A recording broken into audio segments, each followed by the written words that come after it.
The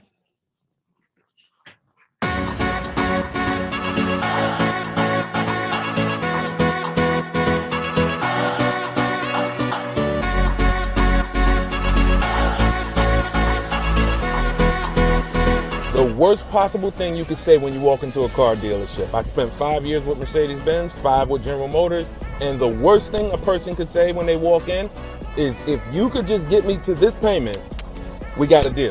So your loan's probably still like 19, which means you got to pay to get out. You're upside down. It's called negative equity.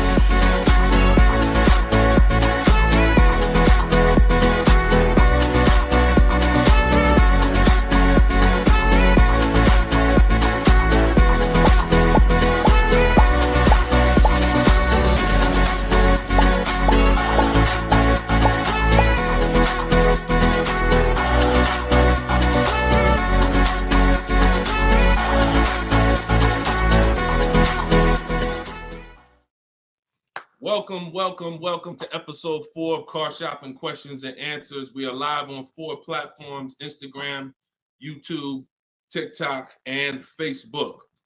Okay, we already got people asking questions on TikTok. As you come in, we do these shows at 12. Hold on, I want to give my camera time to focus because I'm doing a lot of moving. We do these live shows, it'll focus in 1 second, at 12 p.m. and 3 p.m. Eastern time. Hold on, I'm out of focus. There we go. 12 p.m. and 3 p.m. Eastern time. Now, we broadcast these shows throughout the day because a lot of people can't make the live broadcast. You want to tell your friends about it. If this is your first time with us, you've never been on a live with us before. Oh, wait, hold on. They're saying that hold on, can't hear. No sound. All right, hold on. Let's see. How about that? We're good on TikTok? Let me make sure we're good here on, give me a clear if we're clear on Facebook now. Give me a clear. We always got to do the housekeeping, y'all, and I need your help. Before we get busy, let me know audio is good. I see we're clear on TikTok. How are we on Instagram, on YouTube, on Facebook? All right, perfect. I see the thumbs up just came through. Okay, so this is episode 4. We do these live shows 12 p.m. Eastern time and 3 p.m. Eastern time. So you'll see the broadcast throughout the day, but if you want to actually be live with us, then you want to join us on any of the 4 platforms at one of those 2 times: Monday, Tuesday, Thursday, and Friday. So we are live. My name is Deshone the Auto Advisor. I am the author of the digital book, Cars from Home, 7 Steps to Saving Time, Money, and Avoiding Dealerships. You can get your copy for 75% off during the show over the next 30 minutes in my TikTok bio and my Instagram bio. Or I'm going to put the banner up here. You can go to deshonesbook.com. We have a link in the comment. We have a comment link in the comment section.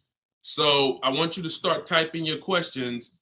We get very, very busy. Have your notes ready. Be ready to unlearn what you've learned about cars, because we get below market deals, and that should be your only mission when you are car shopping, is to get below market deals.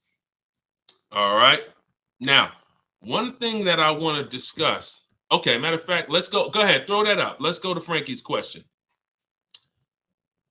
So this is from TikTok. Can you please give me the percentage breakdown on leases again? Okay. The 1% rule has been around since probably before I ever even got into the car business. The 1% rule says that if your lease payment is 1% of the MSRP, or less, you stole the car. No down payment. So I had a 2018 Jeep Grand Cherokee. It was a $35,000 vehicle. My lease payment was $330 a month. That was under 1%. That's how we indicate that. Now, how we're doing the math is we are taking the MSRP, taking the monthly payment rather, and dividing it into the MSRP. For example, $330, which was my payment, into the MSRP, which was 35,000, and then that gives us 0.009%. 0.009%. Good afternoon, Vivian. Good to see you. So that's how you do it. Now you can multiply by 100. If you want to really get the percentage, you multiply by 100 and you'll see 0.94%. So that has been around for a long time. Shout out to the sharers. I see you, Frankie. Thanks for sharing. Please DM me too. I'm still waiting on ideas for what we could do for the people who share the broadcast. I mean it. We want to make sure we are rewarding people who share, tag, people who invite people to the broadcast. So DM me these ideas. Those are the only DMs I'm looking for because we get too many DMs to really respond to them. We get probably 50 to 100 a day. So we can't respond to all DMs, but those are the ones that I'm looking for. Okay, shout out to everybody who shares. Now, that's been around for a long time. That's how you know you stole the car. It's not even a question now that we still need to get offers because like this is Freener right here. This is why you never want to get excited about one offer unless it's the lowest bid. Here's why. Freener, she just got a, hold on, I'm putting it up here on the screen. She just got a 0.88% lease on a Jeep Grand Cherokee hybrid anniversary edition. $65,000, $65,950 was the MSRP. Her best bid was $579 a month. She's in the video library. She has what we teach. Getting bids. See, so sometimes you could look and be like, oh, this offer looks really, really good. Should I take it? Not if it's not the lowest bid. It must be the lowest out of at least 5 offers. Because what I always tell you is 80% of dealers are overpriced. They're going to overcharge. So that's how you know if you won. Now we had to come up with something. When I started teaching people about leasing, I said, oh, shoot, some of you going to go out here and you've been buying your cars and you're going to walk into dealers and you're going to get a lease and you're going to think it's good because you're still paying less than somebody who actually bought. But we had to come up with something that was showing you when you were overpaying for a lease. And so I started doing some math because I love math. And once I worked the math out, I said, okay, how much are we paying before we're paying too much for a car we're giving back? 1% is the steal. But what's the limit?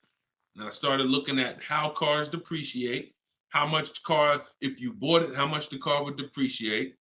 And I came up with 1.5%. So when we look at the same vehicle that is, let's say a $40,000 vehicle, for example, 1% is $400 a month or less. 1.5% is $600 a month. Now, what you look at is the total you're paying over the 3-year lease. 600 times 36 months, that's 21.6. So when you take $40,000, you add your taxes and everything, you're probably going to end up about 44. 21 is about the threshold where you're still paying less than if you had bought. You're still losing less value, but and you're tying up less money. But at the same time, that's the limit. Above 1.5%, there's no value in this lease anymore. And that doesn't mean we go buy the car. That means we look at competitors because competitors do offer more aggressive lease pro. Every single vehicle, you guys, and there's over 400 of them, has a different lease program. Sometimes even the trim level is different. The Touring has a different lease program than the Limited. So we don't deal with overpriced leases. And so that's why I created the 1.5% rule. That's how it became to be, based on the fact that I knew a lot of people, as they unlearned that bad advice about leasing, as I taught it and as they heard it from other people, they were going to go and get leases. And it's important that you know when there's no value in a lease and you shouldn't be accepting a lease. And that doesn't mean, and look, let me be very clear. That does not mean, that's why I explained the first part of this question, of this answer. You don't walk into a dealer and say, hey, I'm trying to get under 1.5. You don't walk into a dealer and get a lease quote and then you say, hey, well, look, I got to be under 1.5%. No, you're doing this wrong. Again, my mindset and what I'm trying to get you to use is Cars from Home, where you should be. The only reason you should be in a dealership is to test drive cars. If you're buying new cars or leasing, test drive, you're in and out of there in 20 minutes. The next time you're back in a dealer is another 30 minutes to pick up your car if they don't deliver. That is the only reason. We never talk numbers in a dealership for a new car or a lease. Are we clear on that? These are rules where it's like, if you want to use what I teach, and I want you to use it so that you can get the results that Frina got, that Danielle got, that we've worked with over 8,000 people in the last since 2021. I want you getting those results. And in order to get them, you got to know what the boundaries are. Deshone says we never talk numbers in the dealership because you have no leverage there. Your leverage is at home, in control, communicating with multiple dealers, and where you can't get emotional. Okay? Clear? So that's the 1% rule, and that's the 1.5% rule, Frankie. Great question. Okay, shoot the next one in, Dolan. Great question. All right, this is Tony on Facebook. And remember, look, y'all, we are live right now. So some of you have seen the rebroadcast, and you're like, Deshone, okay, this is 3 p.m., 12 p.m., we're live. Okay, so this is the time to ask your questions. You're not watching the rebroadcast, and this is also the time to tag a friend and make sure they're here so they can get their questions answered. Shout out to the sharers. And could y'all keep tapping the screen on TikTok and running those likes up? This gets TikTok's attention and gets more people over here because we got to do this together. All right, Tony from Facebook says, hi, my lease is up in a month. I wrote to get 3 quotes from dealers. I only got 1. That's normal. The other 2 are taking their time. That's normal. I have a third-party restriction. Should I wait for the other 2 quotes or just run with the 1 quote? I never run with a 1 quote, and I get 5 quotes. So you're mentioning 3. I never mentioned 3. 80%, again, a lot of what we're talking about, y'all, is math. I'm unfortunate where I have the data. I got probably 5,000-6,000 people who have my book. We probably got close to 2,000 people in the Cars from Home library in my coaching program. That's a lot of data to prove that it's 80% that are overpriced. That's 4 out of 5. So the reason why we must get 5 quotes is because 4 are overpriced. So 3, not enough. Now, if you're doing this manually, this is still easier than you walking into a dealer doing it by phone. But at the same time, I do online. I go to their website. We are connecting with dealers through their website. You don't want to do this with third-party websites that say, hey, we could connect you with multiple dealers. You don't want that because now they're trying to sell your information to the dealers, and this is not what you want to do. You want to create a Gmail account specifically for shopping. We go to 25 dealers' websites. In my book, I link you to all the dealers so that you can just put in the zip code and then it'll pull up all the dealers around you for every brand. But you can do this yourself. You can go there and you can actually put that. You go to each dealer's websites. We do a copy and paste message. I have a template that I use that the people who follow my stuff use. And the template tells, you need to tell them exactly what you want and what you're open to. Colors wise, this is why we build our car. We always build our car, go to the website, build the car, because we tell them exactly what we want and what we're open to. This takes us 20 minutes to contact 25 dealers online, copy and paste. We're telling them what we're looking for.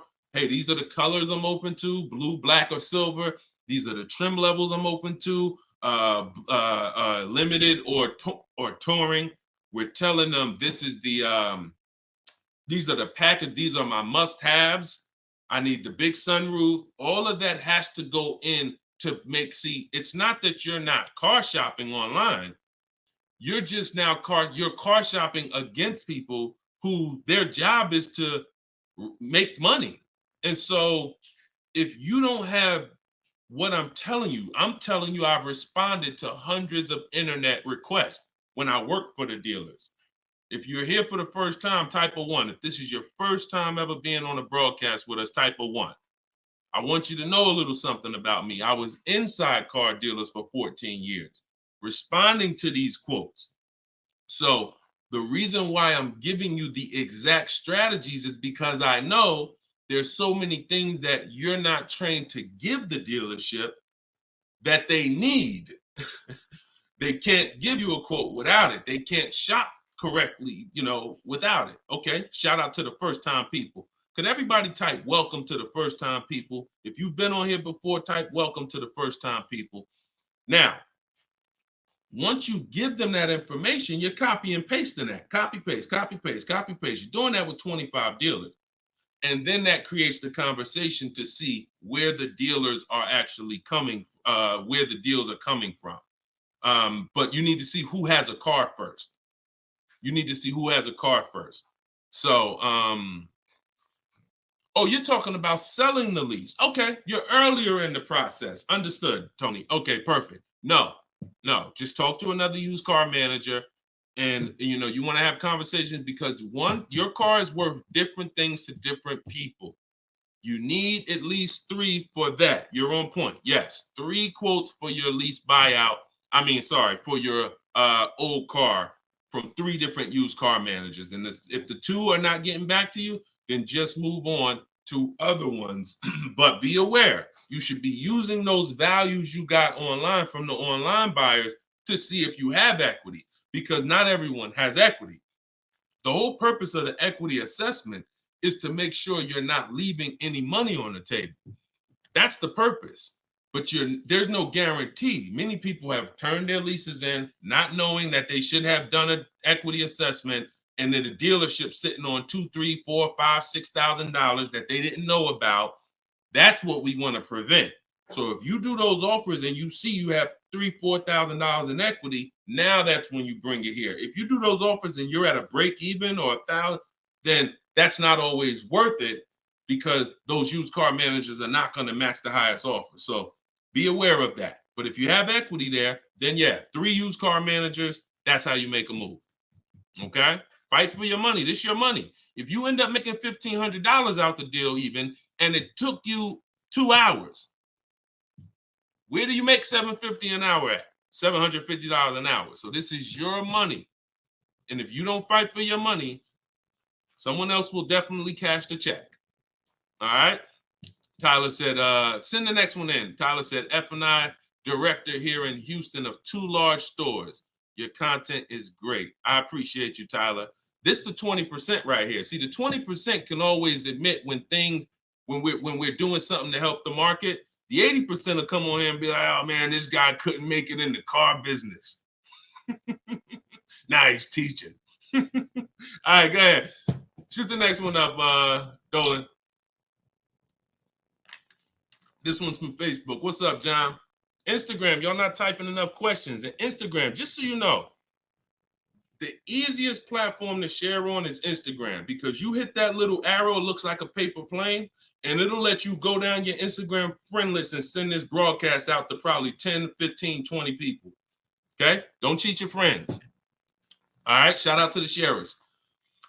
John from Facebook says, is it hard to purchase with a charge-off on credit 3 years old? So everyone who has credit issues should be following Shonda Martin. She's on all the platforms, Road to 750 plus.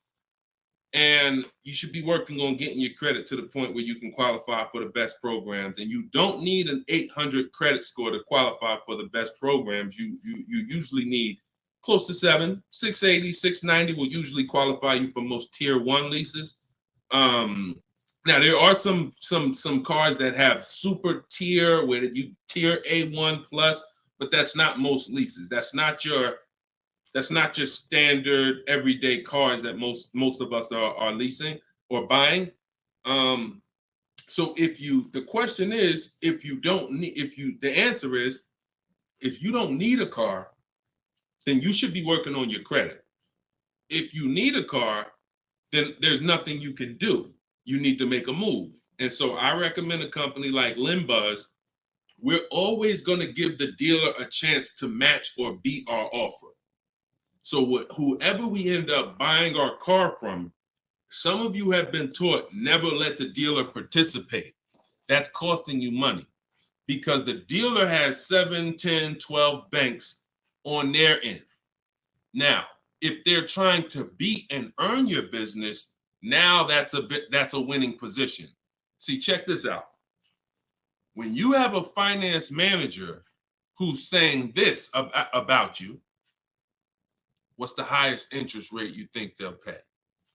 What's the highest payment you think they'll pay? That's a bad position to be in. That only happens when you have no leverage, you haven't shopped, you haven't come in with an offer, and now they're trying to see the highest interest rate that you'll pay. We're not doing that. You're doing it our way, which is we're going to have we don't let anyone touch our credit until after we find our car. Now, once we find our car, get our best deal through a bidding system, now we're going to take that purchase agreement, that's a receipt. Yep, I see the questions coming in on Instagram. We got you. Hold on, Atlantis. Once you see the long form receipt, now you take this home, and this is when you're going to contact your bank, your credit union, the online lenders. You're going to go online lenders, online banks, online credit unions. You're going to let all these people have a shot at your business. If you do this within a small window of time, if you do it my way, it only take you 2 days. This is going to weigh on your score the same as one hard inquiry, because this is something called rate shopping. This is not going from dealer to dealer, getting turned down or putting in applications and nothing like that. This is how you rate shop correctly. I call this the bank bidding war. When you get my book, I also send you the bank bidding war blueprint. It's going to be going into my book, but I need about another month to be able to combine it. But I send you the bank bidding war blueprint. Now, the bank bidding war is 3 rounds. First thing we're doing is seeing, is there any special interest rates that the car we're buying has? In your particular case, John, with credit challenges, you're not going to qualify for that. That's okay. But we need to check that. If there's 0%, 0.99%, that eliminates our need to do anything else with financing, because no one else is going to beat that. Second part of the round starts, there's 3 rounds to the bank bidding war. The second part comes after we find our car, and it's what I just broke down. When we come home, we let all these banks, these lenders, online credit unions run our credit, and so they're bidding and submitting us their loan offers. Now, the third round is the dealer. That's when we're going to call the dealer who we reserved the car with and say, hey, I got 6.29 from this bank. If you can beat it, I'll give you the business. Now, this is the big difference, you guys. When you have a finance manager who's trying to beat your offer, who's calling their banks and saying, hey, I need to get 5 point something because this person already has 6. That's leverage. When you start bidding, like I'm teaching you, like what's in my book, like what's in everything we do, in my videos, everything's a bid. You have the leverage. And there's no way for you to overpay when you are getting bids. So that finance manager calls you back, it's only going to be 1 or 2 answers. Hey, Stuart, man, listen, I tried my best, man. I reached out to every bank I got. No, I can't beat that rate, man. I appreciate the opportunity, but you can go with your own financing. In which case, you guarantee you got the best loan. Second thing is, hey, you know what? You had a good rate, man, but I got somebody to beat it. So we can do it right here for you. Perfect. In which case, you guarantee you got the best loan. See, you don't have enough people competing for your business. That's where your buyer's remorse is coming from. That's where your lack of confidence is coming from. That's why you're driving off from a dealer saying, hey, you think we could have got more money? You think we could have got another $1,000 off? That's all buyer's remorse because you don't have enough people competing. So I want you to stop that. I want you to use what I'm telling you to do. All of this is in my book for those of you who like Deshone. I don't even want to remember all of this. It's all in my book, Cars from Home, 7 Steps to Saving Time, Money, and Avoiding Dealerships. This is what I've been teaching for 3 years. And this is what I've been doing since 2015 myself personally. So you can get your book for 75% off. Cue up the next question, Dolan. Oh, John, in your case, though, when you get that buyer's order, you would be reaching out to Limbuzz. So after you find your best car deal, you would be reaching out to Limbuzz and seeing, what their rates would be for you and then you will be going with, still giving the dealer the opportunity to see if they can beat it. Because once a dealer knows you got an approval already, they kind of have a little more leverage to be able to see if they can beat that approval. But in any case, even if they can't, LendBuzz is pretty generous. But we don't do this until after we find our car. Okay? Great question. Shoot the next one up, Dolan. All right, this is Gemini from Instagram. Can a dealership legally raise the price from what is being offered online? Listen, nobody's suing dealers. So it's not really about what's going on legally. It's probably more ethics than anything. And we don't expect dealers to be ethical. We don't need dealers to be ethical. They've proven that the majority of them aren't ethical. So when you're not ethical, you walk the fine line between breaking the law and not. You walk that gray area. I overcharged you. I know you could have paid less, but I know, whatever. But I know I could have sold you the car for less. But I'm gonna tell you that this is the best. Like, all of this stuff is unethical, but it's legal. So when it comes to what we're doing, our job is to protect ourselves. And you can't go into a car dealership expecting them to protect you. You can't go into any business transaction expecting the person you're negotiating against or the person who's selling you a product to protect you. That's why we exist, because there's no one out there. If it hadn't been done, you'd been good. If there were, even if the I think it's the Federal Trade Commission or whoever regulates businesses were stepping in to protect the public, then we wouldn't have a need for what we do. But that doesn't exist. So it's on you. It's buyer beware. It's you protect yourself. And so I provide the tools for everyone who wants to take action to protect themselves. All right? But no, we don't expect dealers to do anything other than what they've been doing. Go ahead, shoot the next question up. Let's roll. All right. Why shouldn't a person focus just on monthly payment, monthly car note? Okay, good question. Hold on. Let me make sure I can see Instagram. All right, so this one's from Instagram. Promise Tammy said, why shouldn't a person focus on just the monthly car note amount? So if we did a little math and you go, all right, if you walk into a dealer and you're looking at a $40,000 car and you say to the dealer, how much does that car cost a month? And they're smart, if they're trained, they're going to say, well, it's not really about the car payment right now. Do you like the car? And once you say, yeah, I like the car, let's get down to numbers, they're going to ask you, they're going to try to figure out what you could afford. Like, what's the most you could afford? Or I can't afford any more than $450 a month. Now, some of you know every $1,000, every $5,000 on the purchase price of a car is how much per month. Some of you know. I know we got a lot of new people on here, but for those of you who've been tapped in with us, how much is every $5,000 on a car loan? So, and the reason why I give you guys this parameter is so when you look at that $40,000 car, thank you, Frankie, got it. You should automatically know every $5,000 is about $100 a month. Yep, you got it, Michael. All right, I see you. We got people tapping on every platform. Good job, Carmelo. So the reason why, see, those of you who focus on just the car payment, you are some of the people who the 80% of dealers are going to manipulate the most and make the most money on.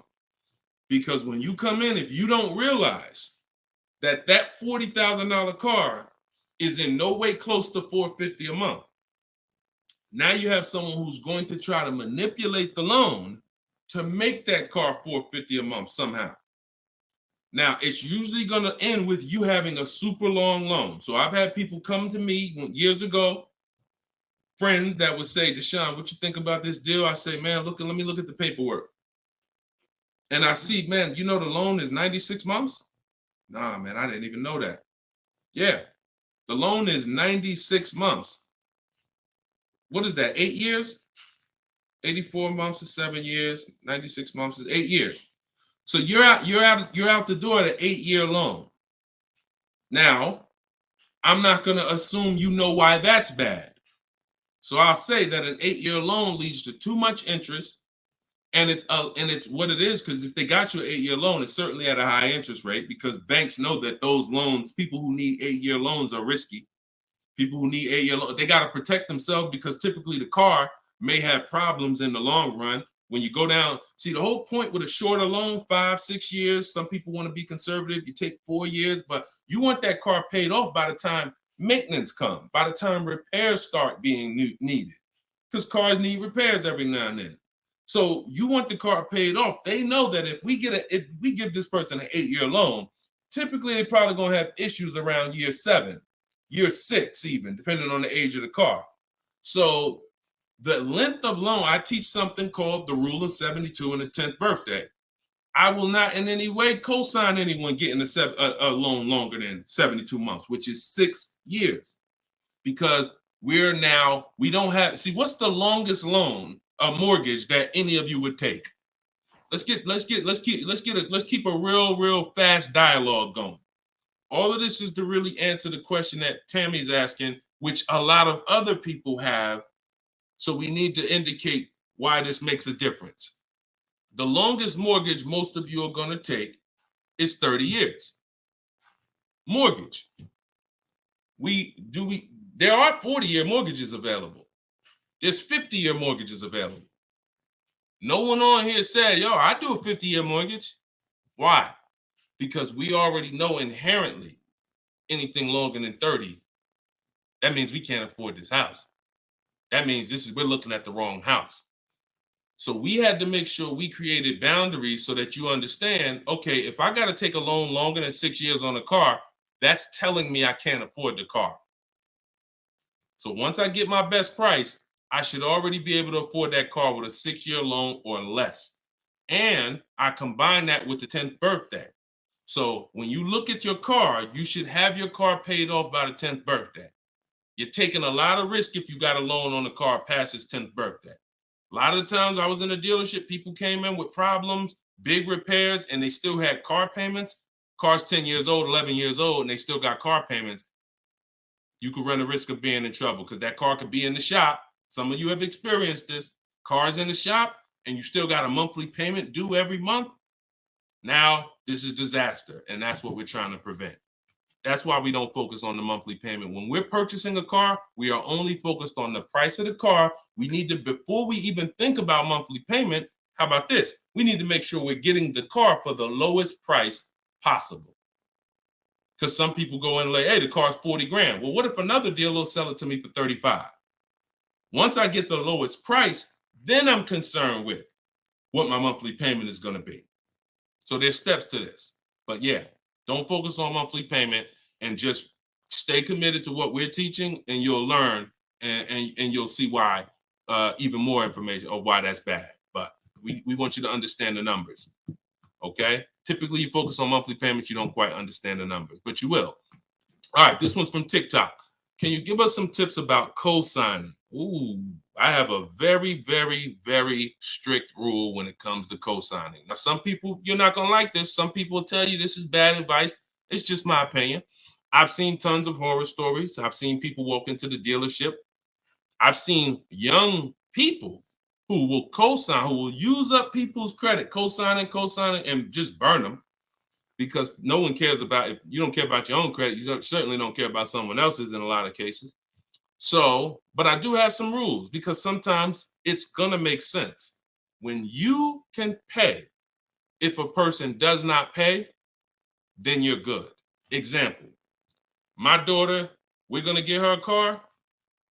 I'll co-sign only if I can pay the note if she doesn't pay. So let's say she's working, she's paying X amount per month. I'm co-signing. But if for example, she loses her job, anything happens, I can pay if she doesn't pay. That could be for the spouse. If they don't pay, I will pay it. As long as that's the rule, then you're protecting yourself, because where you get in trouble at is if you can't pay, if they don't pay. He told me he was going to pay it. He's missed 2 payments. Your credit doesn't get, no, they don't care. So you got to be willing to say that. This has to be a person that I'm willing to pay if they don't pay. That means I got to have that type of relationship with them. Or if I can't pay if they don't pay, I'm not co-signing, because I cannot depend on things that will go wrong. Life will happen. And then I'm sitting out here and my credit was 700, 750, 800. Now it's 620 because they missed 3 payments and I'm struggling to get this car back from them. Okay? Those are my hard rules on co-signing. I don't deviate from them. And those are typically rules that if you follow them, you're going to be safe. Okay? All right. Shoot the next question up, Dolan. Diana said, my brother asked me to co-sign. I told him, hell no. Listen, that's it. Listen, people will ask you to co-sign quick as, listen, people will ask you to co-sign like they just asking to borrow sugar. Hey man, can you co-sign this loan for me? No, listen. It takes a while to build up great credit, and it takes seconds to destroy it. Nicole from Facebook said, are you able to negotiate third-party restrictions in a new lease? So these are two separate things. The third-party restriction is the selling of the old car, not the new lease. We're not mixing these two. So we're going to, the people who work with me, you're selling your old car independent of the new deal. The new lease is its own transaction. We split everything we do into separate transactions. See, the car business has taught the public to give them up to 3 transactions. Buying a car from them is 1 transaction. Getting a loan from them is a 2nd transaction. Letting them buy your old car, which you call trade. We don't use that word. That's 3 transactions. There's money in each transaction. There's money in each. That's why there's companies that only want to give you loans. They don't sell cars. There's money in loans. There's companies that only want to buy your car. They don't care about selling your car right now. There's money in buying cars. So you need to separate these transactions if you want to maximize each. There's no way for you to save the most money without maximizing and looking at each part of your deal as its own separate transaction. So if I have a third-party restriction, I'm doing the equity assessment. A third-party restriction is, some of you have leases. We always need to see if there's any equity in our lease before we return it to the dealership. If you have returned your car to a dealership without doing the equity assessment, you don't know how much money you've left on the table.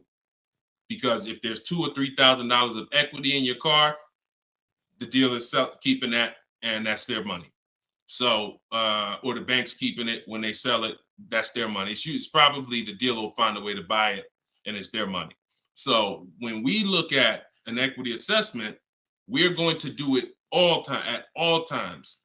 Now, there's no guarantee we have equity, but we want to guarantee we're not leaving equity on the table. And so a third-party restriction doesn't mean you can't sell a lease. Who didn't know you could sell a lease? Type a question mark. If that's new to you, this is your first time hearing this, you've been leasing, and you're like, Deshone, I never heard about selling leases. I had no idea this was a thing. Type a question mark if this is your first time hearing that you could sell a lease. Okay. Fish Guy Rodney. Okay.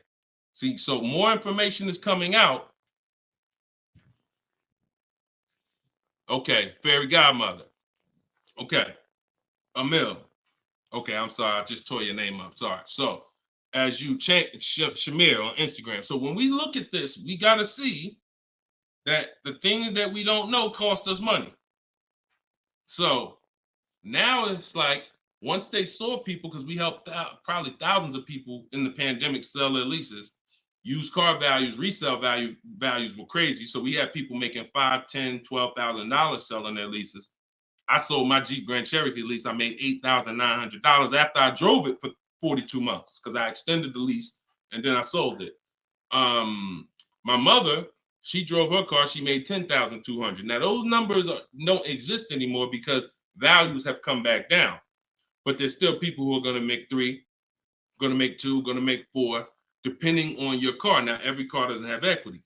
But when it comes to the third-party restriction, they don't say you can't sell. They limit who you can sell to. You must sell to a local used car dealer. To a local dealer of the same brand. So if you have an Audi, you must sell to an Audi dealer. we are still going to get bids. We're going to get at least 3 bids from used car managers at Audi dealers, because your car is not worth the same thing to every dealership. Your car may be worth 19 to this dealer, 19.8 to this dealer, 21 to this dealer, which is why we must get bids. Y'all gonna hear me say that word. Your favorite word, if you stick around and you use what I'm teaching, when you start mastering my strategies, your favorite words are gonna be bids, multiple offers, because that's how we save all the money. So okay, so that has to be handled, Nicole, separately. The selling of your car, the who I'm gonna sell that car to, you find that person first. Then you go shop for your replacement car. And then once you go sign that deal, you sell the car, you do it the same day, and you maximize both transactions. Okay? And all of this, guys, shouldn't take you any more than 90 minutes. This is not something that's going to take you hours. See, my whole thing is to show you how to get great deals in 60, 90 minutes from home. That's why my book is called Cars from Home: 7 Steps to Saving Time, Money, and Avoiding Dealerships. You can all get a copy for 75% off for the next 30 minutes. Just go to my TikTok bio. You won't leave the broadcast. Grab your copy before that timer hits 0. The price goes back up to $97. Or you can go to my Instagram bio, or click it if you're on Facebook or YouTube. Go to the comment section and you'll see a link to deshonsbook.com and grab your copy for 75% off before the timer expires. All right, go ahead, Dolan. Shoot the next question out. Should I feel bad if I get 1.3? I'd only feel bad if I got 1.3 and if it was my only offer. If it was my only offer, or if I only got 2 offers, then yes, because I'm going to tell you why. I'm going to show you something. When I look at what I see, hold on. Okay, hold on. We saw Freener. Some of you saw Freener. That's 0.88. That's just ridiculous. 0.88. But look, Charles, he gets a Palisade. He's paying $48,000 vehicle. His best offer was $597 a month, 1.23. Now look at and sometimes people who are getting phenomenal, who are looking at cars that are super, super popular, they'll go a little further, and he reached out to 35 dealers. Now I want you to pay attention. Some of you, the average person only shops 2 dealers. My strategy is I teach 25 to 5. But once you see my copy and paste system, which is in my book, I have a copy and paste system where we're on their website. You'll see that I could talk to another 10 dealers. It only take me 10 minutes to open up contact with another 10 dealers. We always use a separate email. Do not contact dealers from your personal email. I'm warning y'all. It's not going to work. You're trying to go through your work email, and then you got your personal stuff, and then you're seeing the car dealers. Don't do it. Create a separate Google email, and that's how we do it. So he said, I reached out to 3,500 dealers, got 10 quotes back. So that $597 a month, 1.23 is the best out of 10. So so I always tell you, when you do it right, you're going to see offers that are $150 to $200 a month more. That's when you know you've exposed the 80%, and that's when you know you shopped the right way. If you don't see that type of spread minimum, you haven't shopped enough offers. So that's the only time I would feel bad, GKA, is if I didn't get at least 5 quotes, because I don't know if 1.3 was the best. I'm gonna tell you a funny story too, because Freena's in our coaching program, and Freena reached out and she said she was looking at a Jeep Grand Cherokee. Get ready for the next question, but I'm gonna tell y'all, I want to hammer this home so y'all understand the importance of multiple offers, and you don't get lazy, because the things I'm telling you might take another 30 minutes, 40 minutes, and they save your family $3,000. You can't put a price on. Well, you can put a price on that. So Freena was shopping for a Jeep Grand Cherokee Limited. She comes to the group and she said, Deshone, this was the best offer on a Jeep Grand Cherokee Limited. It was like 1.2 and change. But she said, the guy that made me this offer said he has this 4XE. It's a hybrid. And he said he could actually do better on that one. She said, what do you think I can? He told me what it would be. It would drop the price here. I said, if you're open to that, then you need to run your quotes again and get 5 more offers on that vehicle, because it may have a better lease program, in which case you need to open it up again. She opened it up again. That's how she got her 0.88% lease. So if she would have just said, well, this guy is getting me 1.1, I'm going to just take that, then she never would have found a 0.88. Multiple offers. That's probably $100 a month difference than what the last offer, $100 a month times 36 months on this lease. You're talking about $3,600. And she did it in minutes. Once y'all learn how to do this, it's minutes. This is not hours. I'm not spending more than 60 minutes on shopping for a car. Now, that doesn't mean I'm not spending time to decide what I want. But once I decide what I want, once you know what you want, 60 to 90 minutes to get the best deal. That's it. All right, shoot the next one up, Dolan.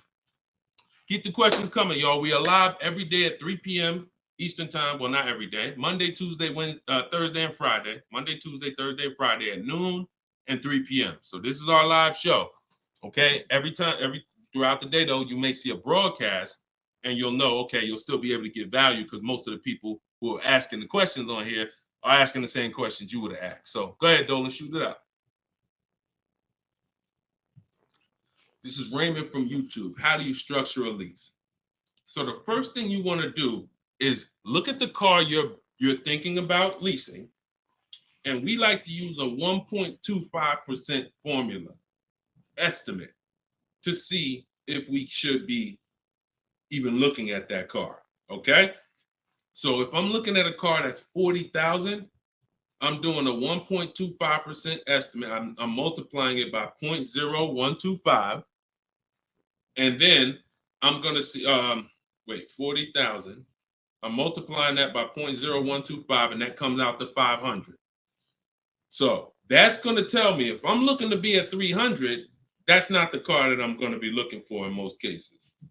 Now, we don't know if the best deal is going to be 1.25, but we're trying to estimate based on a bad deal is above 1.5. Anything above 1.5, we're overpaying for our lease. No money down. Money down comes later. Now, a steal is 1.1%. So I teach something in my book. It's called 1% is the steal. Between 1% and 1.5% is the deal. And then above 1.5% is time to chill. We don't do that. So that's the first thing. Now, once we move past that, now it's time to choose our mileage. So we're going to look at our lifestyle. We're going to see how much we drive to work, how much we're going to be driving the car. And once we come up with that, you're just doing some simple calculations. What's your round trip to work? 10 miles. How many days a week? 5 days. Okay, that's 500 miles a month. That's if you do the math. Let's say your trip to work is 20 miles round trip, and you do that 5 days a week. You're doing 100 miles a week to work. Times 52 weeks of the year, that's 5,200 miles. So I walk you through this in my book, but this is simple. 5,200 miles, and then you say, okay, well, I like to do a little leisure. I like to take a little trip down here. I go fishing, 1,000 miles away, blah, blah, blah, blah. So you're calculating what you're going to do. The easiest way to do it is to look at your old car and see what you've done. But if you don't have an old car, this is how you calculate it. You come up with, all right, I only need about 9,000 miles a year. Perfect. All of our leases, we shop our offers with 12,000 miles a year. That's your average miles. That's what we want to base our formula from. So whenever we reach out to a dealer, we do this online. As I said, everything we do is online. Once we do this, we're shopping multiple dealers, and we're telling them, work us up a lease quote. First month's payment, total out of pocket. If you were on the last show earlier, we talked about we don't say down payment anymore. We say total out of pocket, TOP. Everybody who's clear on TOP, if you were on the last broadcast, type TOP. If you weren't, TOP is total out of pocket. That means only thing I'm giving you for this offer right now is my first lease payment, and I'm driving off. Total out of pocket. We're not saying down payments anymore. Okay? So now, we're structuring our lease with first month's total out of pocket, 12,000 miles per year, and that's how we're sending the offers out to the dealers. All online, all copy and paste. These are all templates I have, but I have templates where you just fill in what you want, blah, blah, blah, all in my book. There are links, there's templates, but if you're going to do it your way, that's fine, but this is how you do it. And this is, you can sit in your computer and just copy and paste, and now you're looking to get 5 quotes. That is the mission. 5 quotes, and that's it. That's how we structure our leases. Once you're done and you get your best quote, now that's when you adjust your mileage. So once you identify the best dealer, the winning bid, now you're going to say to that dealer, hey, can you adjust the offer to 10,000 miles a year? Can you adjust it to 18,000 per year? Can you adjust it to 25,000 per year if you're a high mileage driver? And you adjust it from there. But that's it. You do this over and over, rinse and repeat. Rinse and repeat. All right. Great question. Shoot the next one in, Dolan. All right. Shout out to the sharers. Thank you, Liba. I see you. Thank you so much. This one's from Preston on YouTube. What is the best way to finance a car out of state? It's no difference. It's really no difference. We're going to find the car. We're going to get the buyer's order. We're going to have them. Now, the thing about a used car, if it's a used car, we got to test drive the car. So what you may want to do is, if you're picking up a car out of state, you may want to go there, lock up the car, grab a cheap hotel for the night, stay there, because you don't want to eliminate the bidding process. The bidding process is your bank, your credit union, online banks bidding, and then dealers bidding. The dealer who you get the car from, they're bidding against that. Some of you don't really understand how much money is in finance. On a $40,000 loan, 2 points on an interest rate could literally be $2,500. So we got to understand there's a lot of money in loans. So if I'm driving to pick up a car out of state, what I'm typically going to do is go test drive that car. If I like it, I'm locking it up with a deposit. I'm taking that buyer's order. I'm gonna go back, depending on how far it is. If it's 3 hours away, I'm probably not gonna drive home and then come back. Depends on you. I'll probably just post up in a hotel. Go do my financing online. Let all these banks and credit unions run my credit so I can get their offers, and then I would call the dealership the next day and say, hey, this was my best offer. If you could beat it, I'll just come get it from you. And that's it. I'll spend $50, $60, $100 on a hotel to save $3,000, $2,000 on interest, on my interest rate. But everything else is the same. So we can't be scared to go out of state. If many of you who are using what I'm teaching, you're going to see. Look at Eddie. Who was Eddie who drove? Hold on. Short conversation. John, hold on. Market. Trying to think.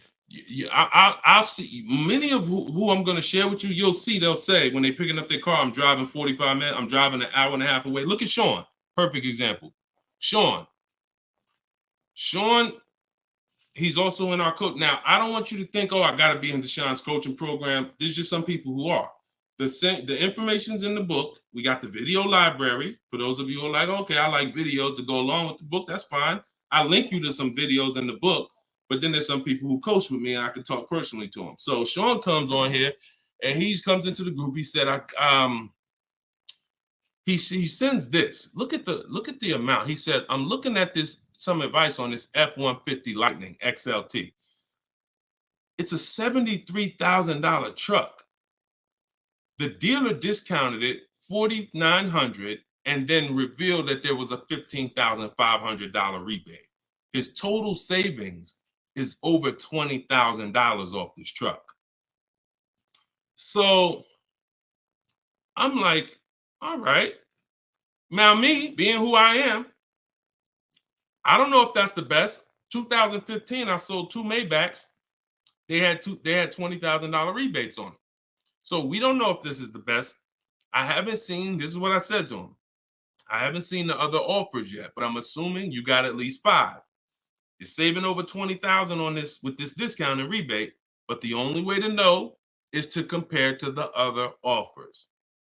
See, I'm not going to get excited about this deal until he tells me what I'm about to read to you. That's when we get excited.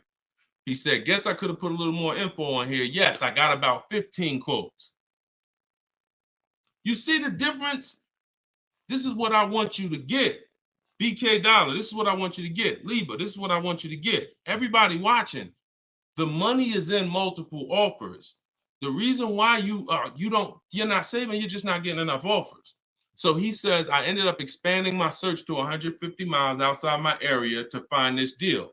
He said, I couldn't find, watch this, I couldn't find anything under MSRP in that first search. So think about how I'm telling you, the local dealers know when they see your zip code, they know, okay, some of them, all right, we don't have to do too aggressive.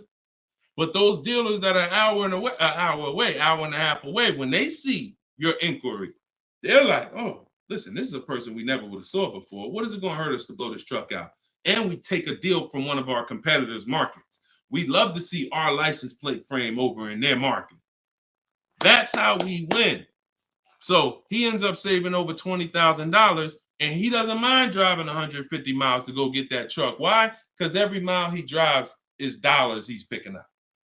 We clear on that? We clear? If you're clear on the importance of multiple offers, type clear. All right, shoot the next one up, Dolan.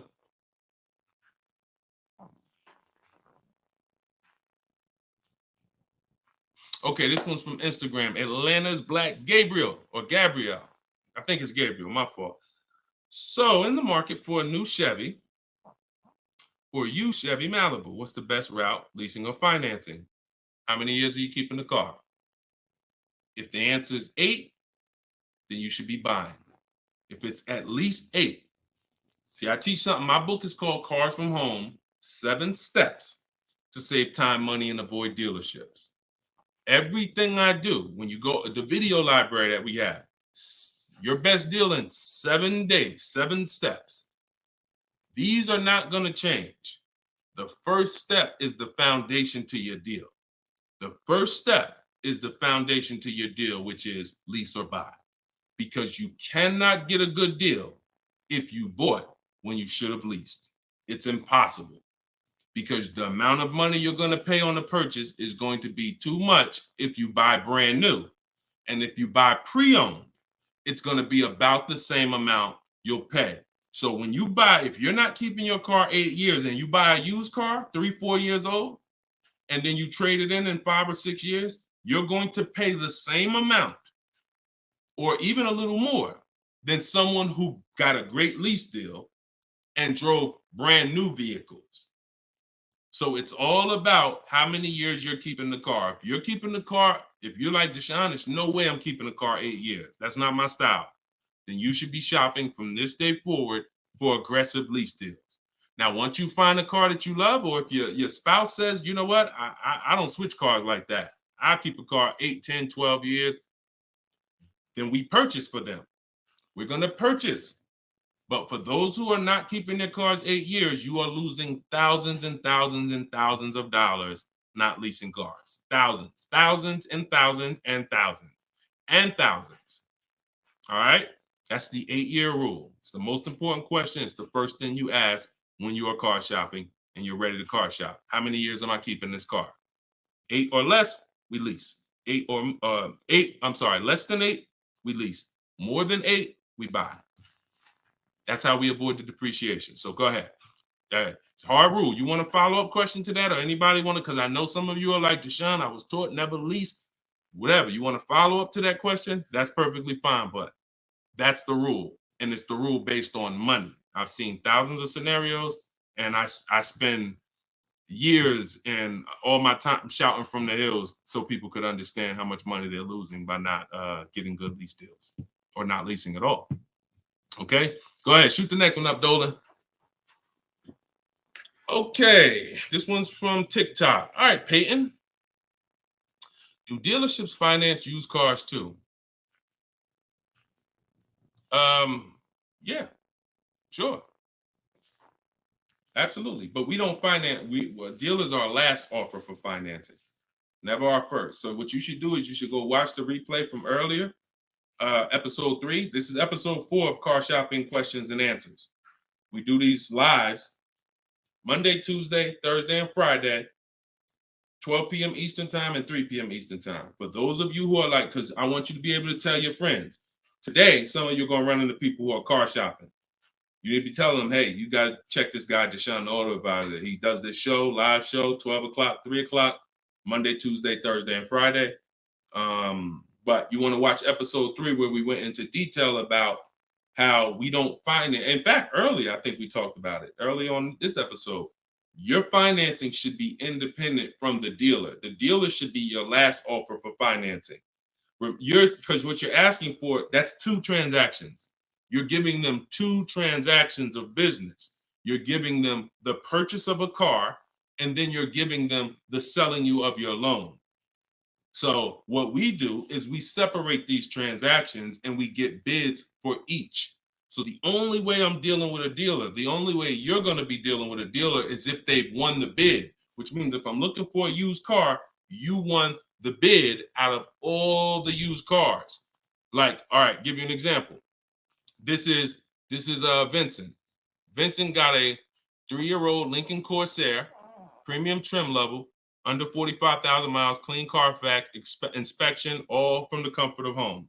I'm reading what he put in our group. He was targeting to find a discount of 30 to 35% from the MSRP. This is something that no one is teaching you guys about what you need when you're purchasing a used car.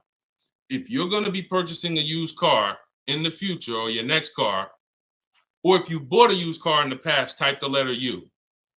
Type the letter U. If you're going to be purchasing a used car, or if you have purchased a used car in the past, I'm about to give you something that you have never heard before, but it is no way for you to know you got a great deal until you start talking the way Brandon talks here. You notice he said 30, he was targeting to find something 30 to 35% from the MSRP.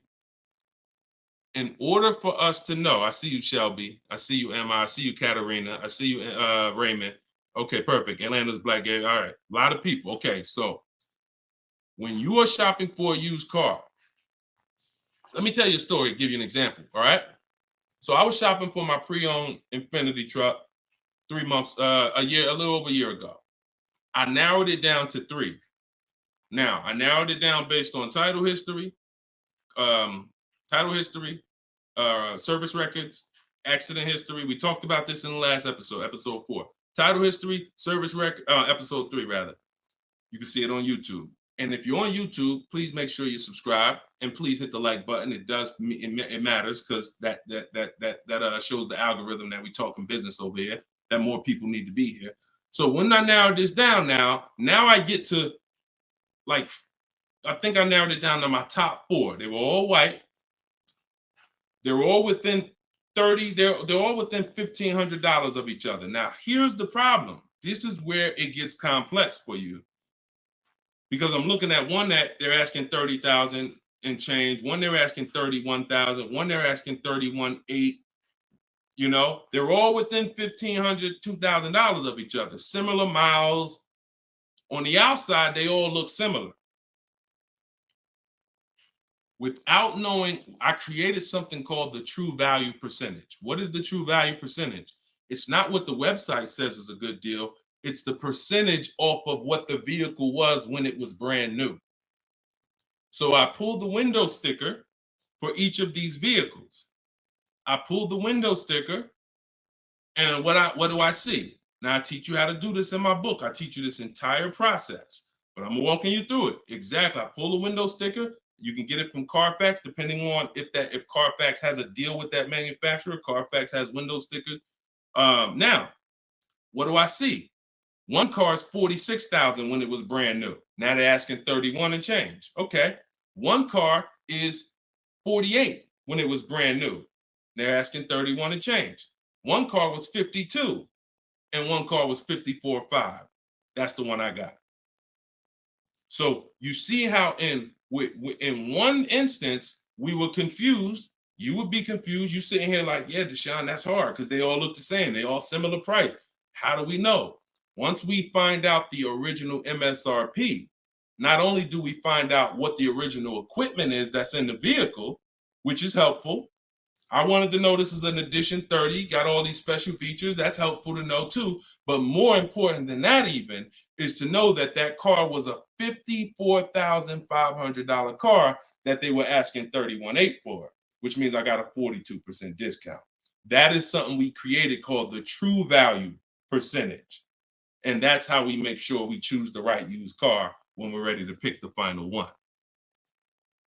This is what we do here, y'all. If you this is why, like, this is why we've been blessed, because God knows we're giving you the information you need to win with. So all of this is in my new book, Cars from Home, 7 Steps to Saving Time, Money, and Avoiding Dealerships. If you want it all in one place, you can watch the show. You can watch my free social media videos. I got hundreds of them. Or you can say, Deshone, I'm going to get this it's 75% off in my TikTok bio. It's normally $97, but you can get yours for 75% off. And you can get it in my Instagram bio, or if you're on Facebook or YouTube, click the comment section and click that button that says Deshone's book and get you 75% off for 30 minutes. After 30 minutes, price goes back to $97. So, all right, but that's the true value percentage. And that these are the things that we never buy a used car ever without looking at the true value percentage. So when you saw what he said when he bought that Lincoln, as he was targeting to get something 30 to 35% off MSRP, and he ended up getting one for 43%. So that's what you need to know. Go ahead, shoot the next one up, Dolan. Great questions today. All right, Raymond on YouTube. Does it make sense to buy an existing lease? So when you're buying a lease, all you're doing is buying a used car. That's how you got to look at it. It's a used car.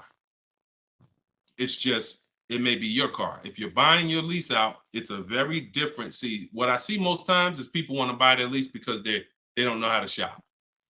Because there's deals out here. We've been making deals since the pandemic.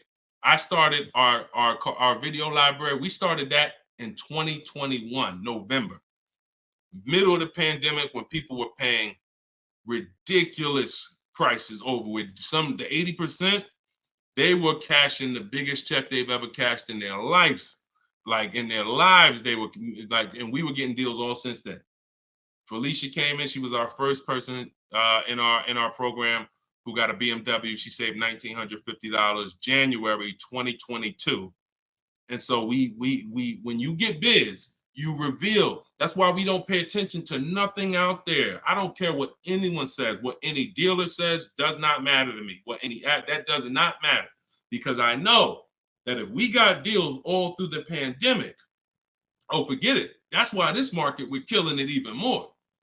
So, you know, if you're buying your lease because you're keeping it another 8 years, you say, man, Deshone, I used to lease, but you know what? I really want to buy something that I could keep for 8, 9, 10 years. Then sure, buy the lease. But if you're not doing that, then you're moving from a lease mindset, which is I'm driving great cars, brand new cars, always under warranty in most cases, latest and greatest features, low payments, pennies on a dollar compared to people buying. That's a whole value system. That's mindset right there. These are the people who are shopping for a lease. These are the benefits of leasing. And then you're moving and saying, all right, I'm going to buy a used car now. Very different, very different. So you got to be, you have to have had a change in mindset and goals to buy your lease and buy a used car. And it's never, what I see most times is people just don't know how to shop. When you use what I'm teaching you to shop, get 5 offers, you're going to see there's deals everywhere. Everywhere. Go ahead. Shoot the next one up, Dolan.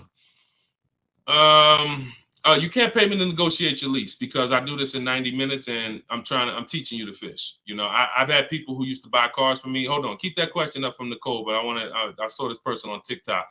I'm not in the business I'm in the business of teaching people how to fish. So, you know, because what happens is you're building a trust in something.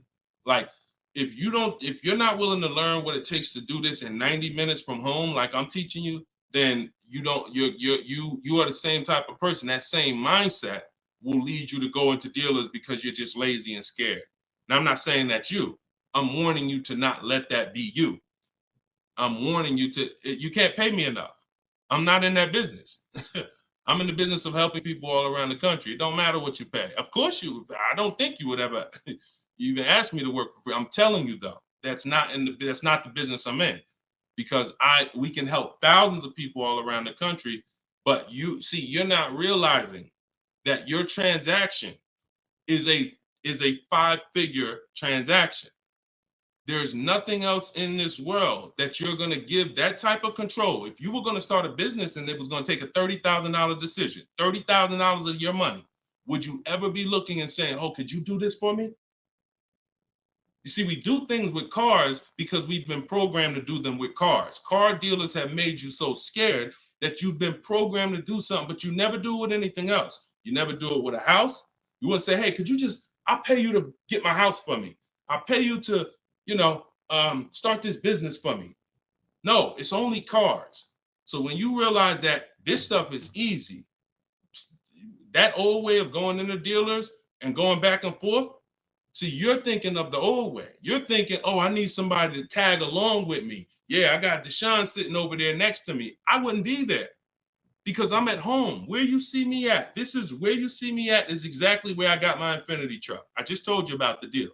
Where you see me at is exactly where I get my cars from. I sit right here, and all the people who got my Cars from Home book, who are in the Cars from Home video library, they're all right here. Some of them in the airport buying cars. Some of them at their desk at work making deals on cars. Nobody who's learning from me is in a dealership making deals on cars. So that's the old way. And if you think that you got to unlearn that or you can't win with me, you got to scrap that. I know it's painful. I know it sucks. I know it makes you feel like you're a loser. But that's why I'm telling you, scrap that joint and do it my way. And when you do it my way, you're going to be like, oh, shoot, man, how the heck wasn't I shopping like this years ago? All right. So now Nicole on Facebook. Do you shop or negotiate differently for a car that is low in inventory or shortage? No. Now, the only difference is, let's say, and this is the reason why we connect with 25 dealers. See, in my book, I said we use the 25 to 5. We got to connect with 25 dealers. This takes us 20 minutes because we're using a copy and paste system. So if you're going to all of these Chevrolet websites and copy and pasting in their contact box, copy and paste, copy and paste, copy and paste. Now, what you're doing is you're shopping out of all those dealers' inventories. So if you only do this with 4 dealers, then you only see one dealer who has a car. And they're like, oh, well, we it doesn't seem like it's a lot of these cars out here. That's why we're connecting with 25. You saw Sean, he connected with 35. And so when we connect with these dealers, we're not just doing it to get bids. That's one reason.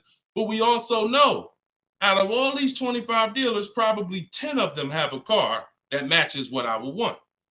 And then I'm going to give 5 to 7 offers. So now let's just say we're at a mid period where the 2024s are sold out and the 2025 hasn't come in yet. Now what's going to happen is all of those dealers out of the 25, maybe 2 of them have a car, and they're going to tell you, you know what, you really need to order it.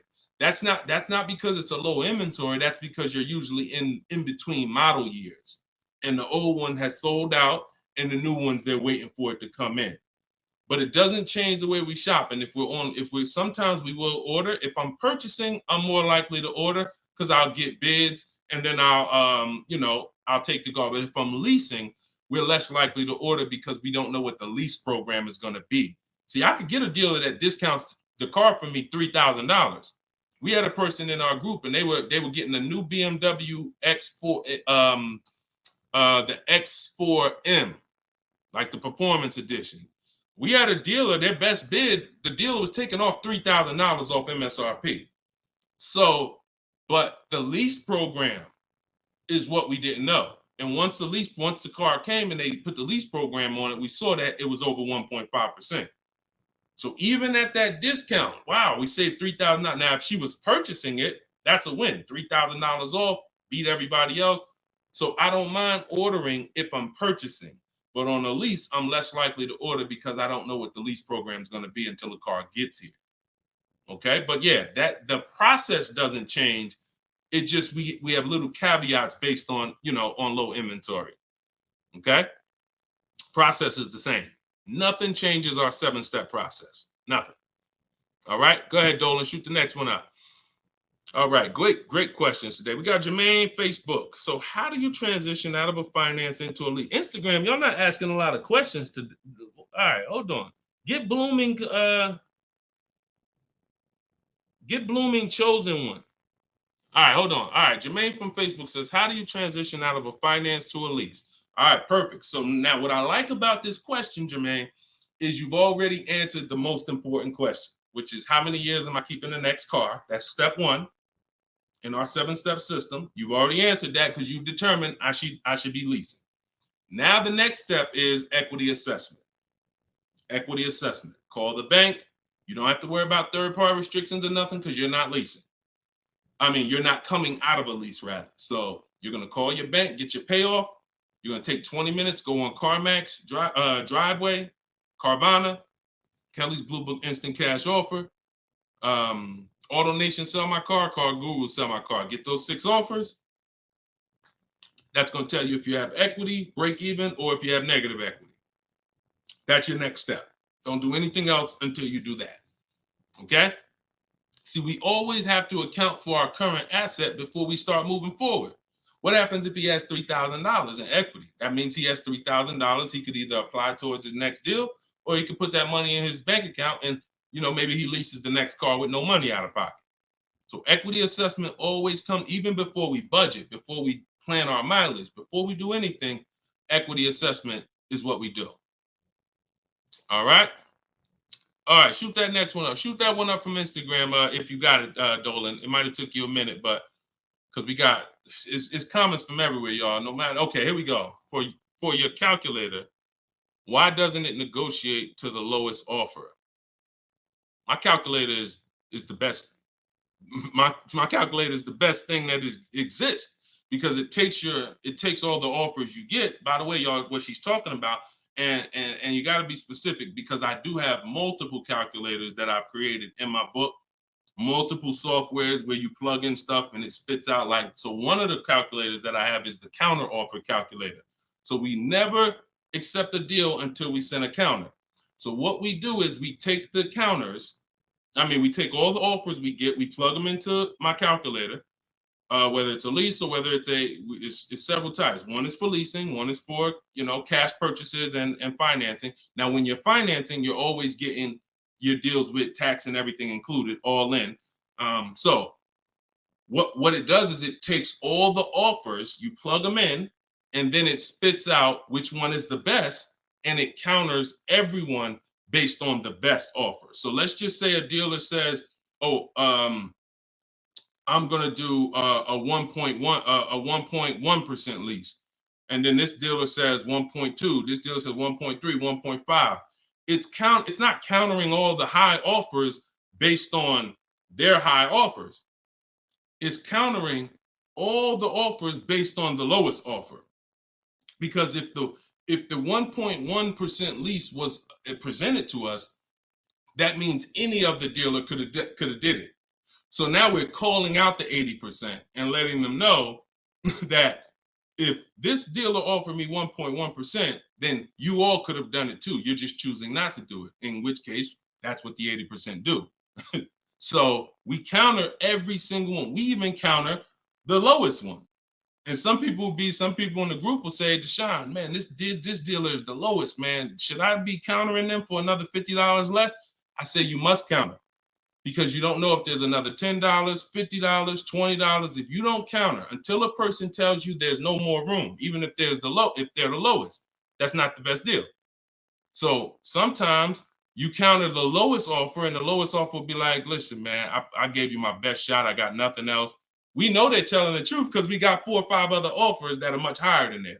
Sometimes they'll be like, listen, I can't do that $50. I'll get you another $10. That's the best I got.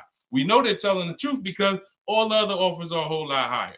So that's the way the counter offer calculator works. It's gold. It's gold.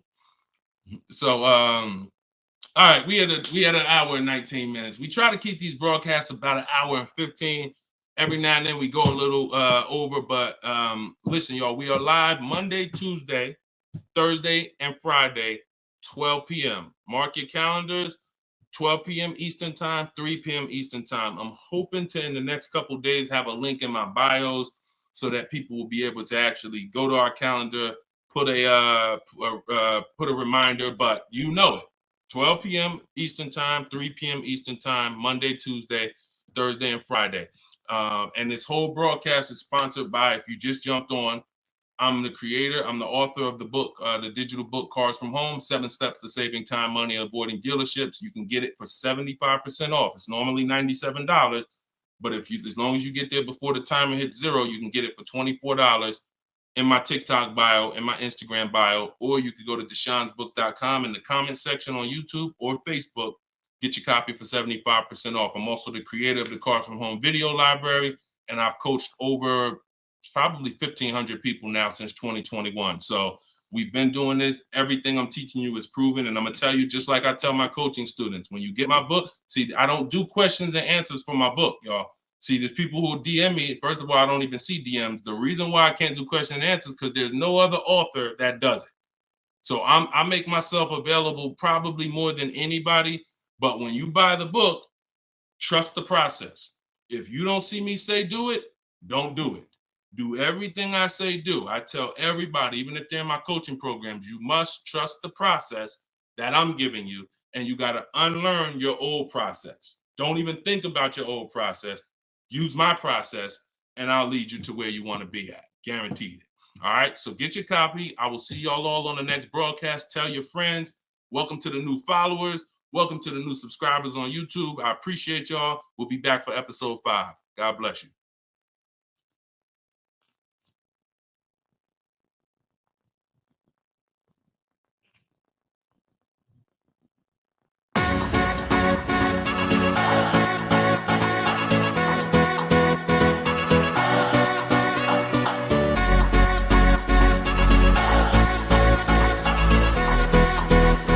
The worst possible thing you could say when you walk into a car dealership. I spent 5 years with Mercedes-Benz, 5 with General Motors, and the worst thing a person could say when they walk in is, if you could just get me to this payment, we got a deal. So your loan's probably still like 19, which means you got to pay to get out. You're upside down. It's called negative equity.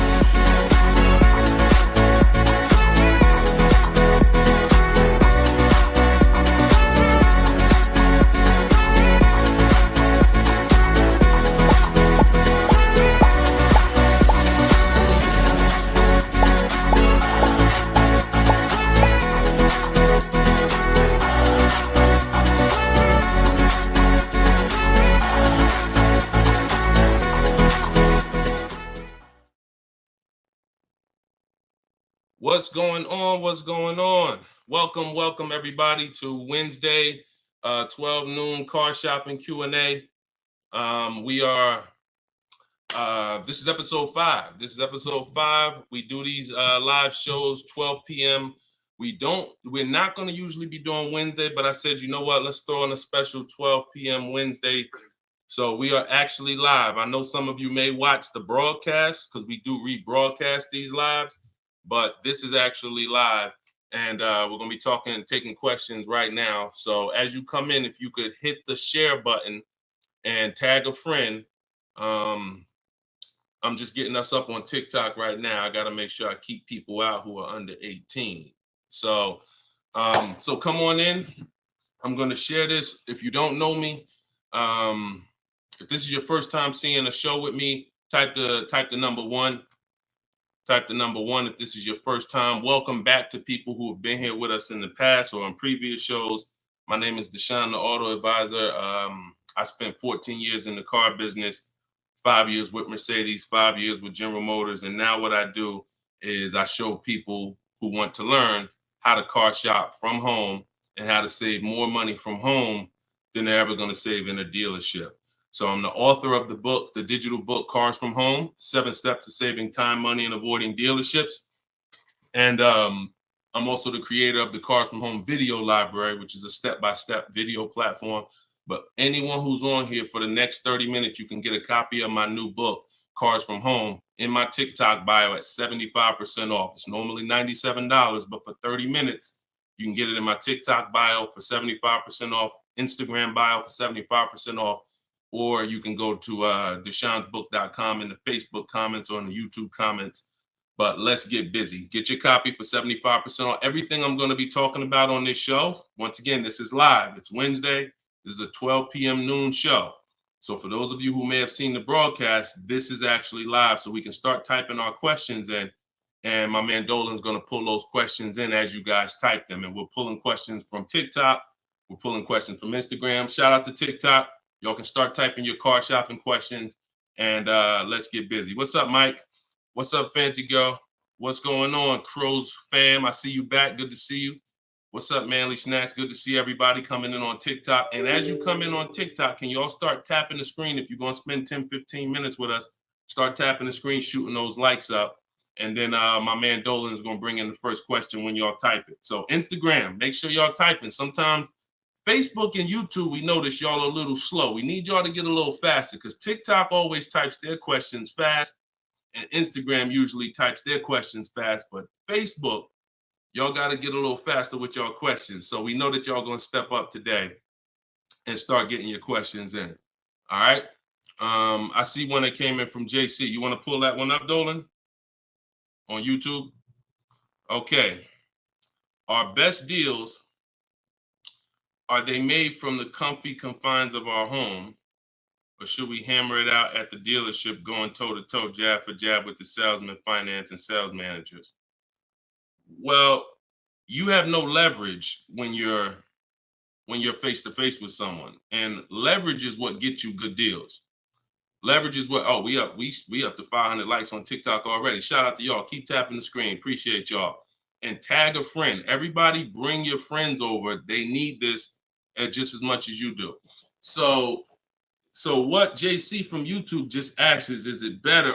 He's basically saying, am I gonna lose something by not being in the dealership face to face with a car salesman? You know, am I losing something? And it's a good question, but you're losing something by being there. And let me explain why. You're losing something by being there because your leverage in a negotiation, it comes from you talking to other people and having other offers. Let me give you a real example so that you can really understand that.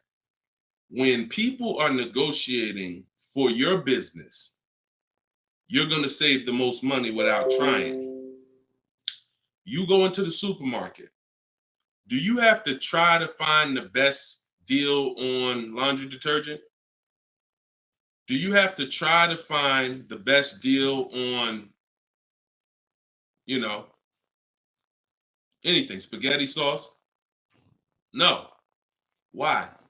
Because companies are actually hoping that you look and see that they're the best deal. Hey, look, we're on sale this week. Hey, look, choose us. They're trying to get your attention. They realize they're competing with all these other brands and they don't mind. So even with the TV, I always use a TV for example.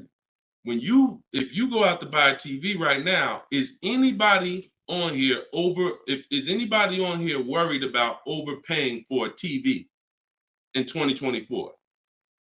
Anybody? And I always want to remind people, as you new people come on, this is live. This is Wednesday, our 12 p.m. live call. So our 12 p.m. live show. So you can ask your questions. This is not our rebroadcast. So what is anybody on here worried about overpaying for a TV? Anybody? No. Why is that?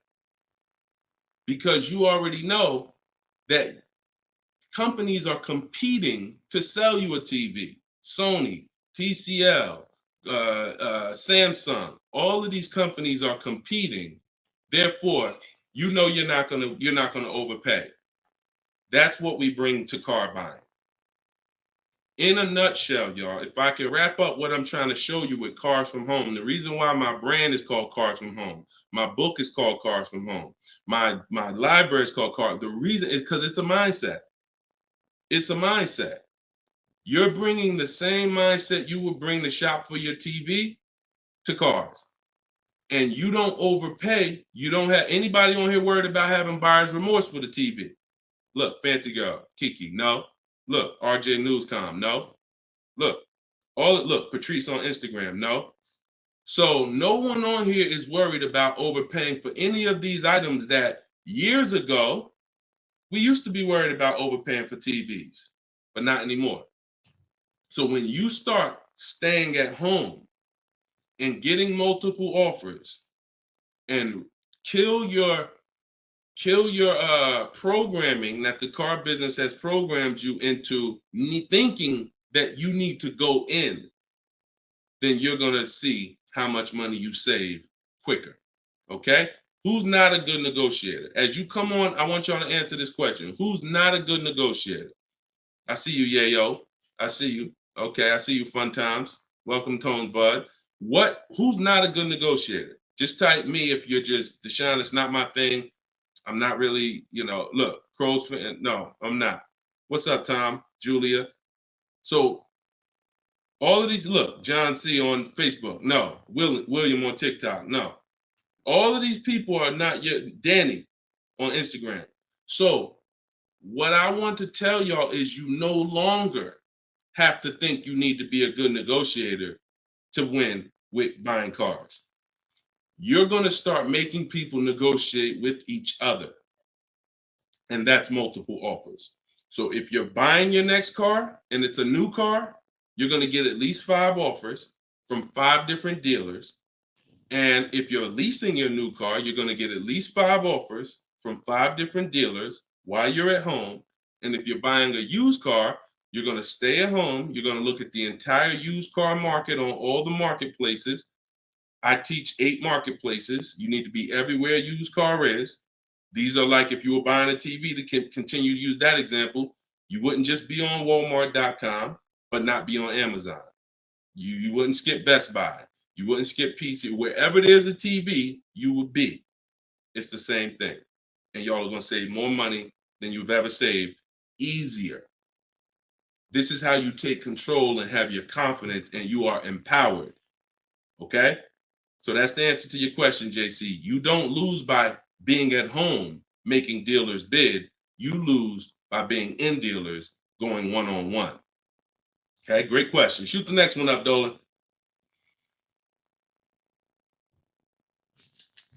All right, this one is Mr. Martinez on TikTok.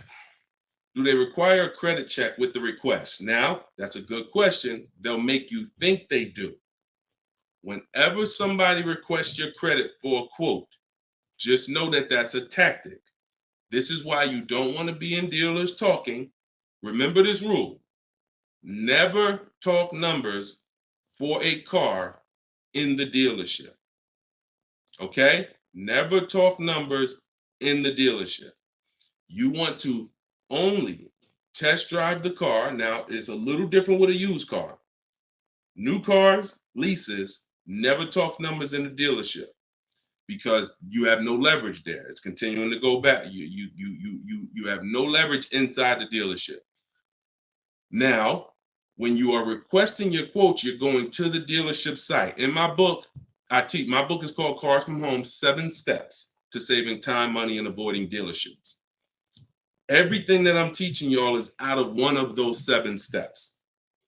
Now, when you get to the point where you're getting offers, we're not using third-party websites because dealers pay for those leads. We don't want dealers paying any extra money to a company to get in touch with us.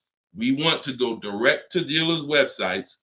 This takes 20 minutes. If you do it my way, you're going to the dealers' websites. In my book, I have a link to the dealers, each brand. You put your zip code in and it'll pull up all the dealers. Now, as you go to these dealers' websites, you're doing a copy and paste. Copy and paste. And now, what are we saying in that first message? What we want, what we're looking for, when we can purchase. We're not talking about numbers yet. We just want to see who has a car.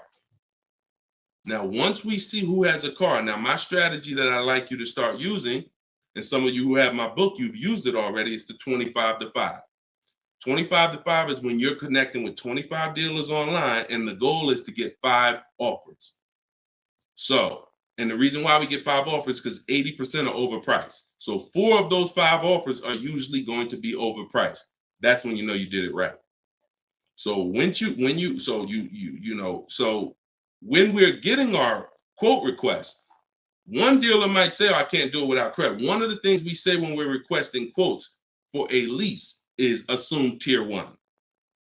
Now, for those of you who are purchasing, not leasing, you're going to request quotes all in, taxes, fees, everything in. Now, there are people who are going to try to knock you off your game. Some of you know, if you have my book, I have scripts for everything they're going to say, because I used to have to use these templates. You're going to hear stuff like, oh, we need you. When can we get on the phone? Can we just have a quick phone call? My script for that is, I'm going to be handling my whole process from home. I'm only going to be talking to the person who actually makes the best offer. And then you always end with a question. So you will always ask. You never want to end your communication online just end with a statement, because they're trying to get you on their agenda. You're trying to keep them on our agenda, which is, you're either going to let me know what car you have. Do you have a car that matches what I want? Second, once I confirm you have a car that matches what I want, can you give me an offer for it? That's what we want. And everything we do is to stay on that agenda. Does that make sense? When you're leasing and you're buying new cars, you have to have an agenda, because, again, I'm trying to teach you, I want you shopping with strategy. I've been doing this, helping people since 2021. We've helped over 8,000 people, probably 6,000 with my book, another 2,000 with our video program. So this we know works. I'm not telling you something that I'm hoping works for you. You just have to do it. But what you're going to have to do is stick to the agenda and realize that my only two purposes is to find out, does a dealer have a car that matches what I want? And can you make me an offer on it? That's it. And now I have scripts in my book that do that. For all of you who just came on, this whole show is sponsored by my new book, Cars from Home. And you can get your copy for 75% off. It's normally $97. It's a digital book, because I need to update it as things change in the market. And if you got a print book, if I printed a book and now I mailed you a book, now you got the book and it works now, but when you go to use it a year from now, some things may change, some websites may change and whatnot. Now you got to buy another book. So this book is a one-time, you get upgrades as I upgrade it, and I probably updated it at least 4 times since I launched it. So get your copy for 75% off in my TikTok bio, but you only got 30 minutes. Once 30 minutes passes, it goes back up to $97, which is still a great price, by the way, because you're going to save thousands of dollars using it in my Instagram bio and my TikTok bio. So you're never getting to the point, Mr. Martinez, where you are giving a person an opportunity to run your credit, because everything you're doing is at home requesting information. So as long as you get into the business of being at home, writing and requesting prices, and seeing which dealer is going to offer you the car for the best price, you're never going to be in a position where you need to be giving your credit, because there's no reason. And if you give your credit, you really fell for the game, because now they locked you into them, which is the goal. So no reason for everybody, no reason to give credit to give somebody our credit to get an offer. All right, go ahead, Dolan. Next one. Type your questions. I see a lot coming in from Instagram. I'm in the dealership right now. Vital on Instagram. Keep that up, Dolan. Vital just said I'm in the dealer right now. Now, if you're there negotiating, then you're never going to get the best deal.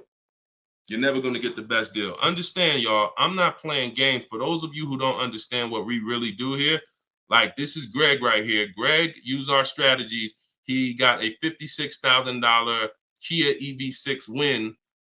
He got it for $527 a month on his lease, no money down. That's through bids. That's not through negotiations.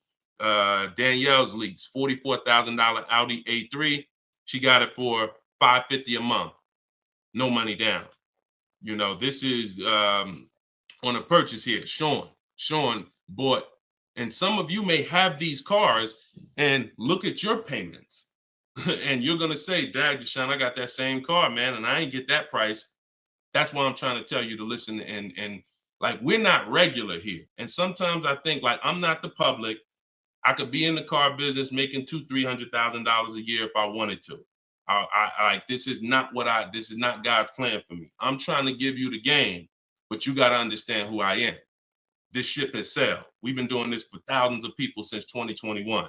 If you just now here and you just finding me and you haven't used my stuff yet, like, you missed it, but understand, don't keep missing it.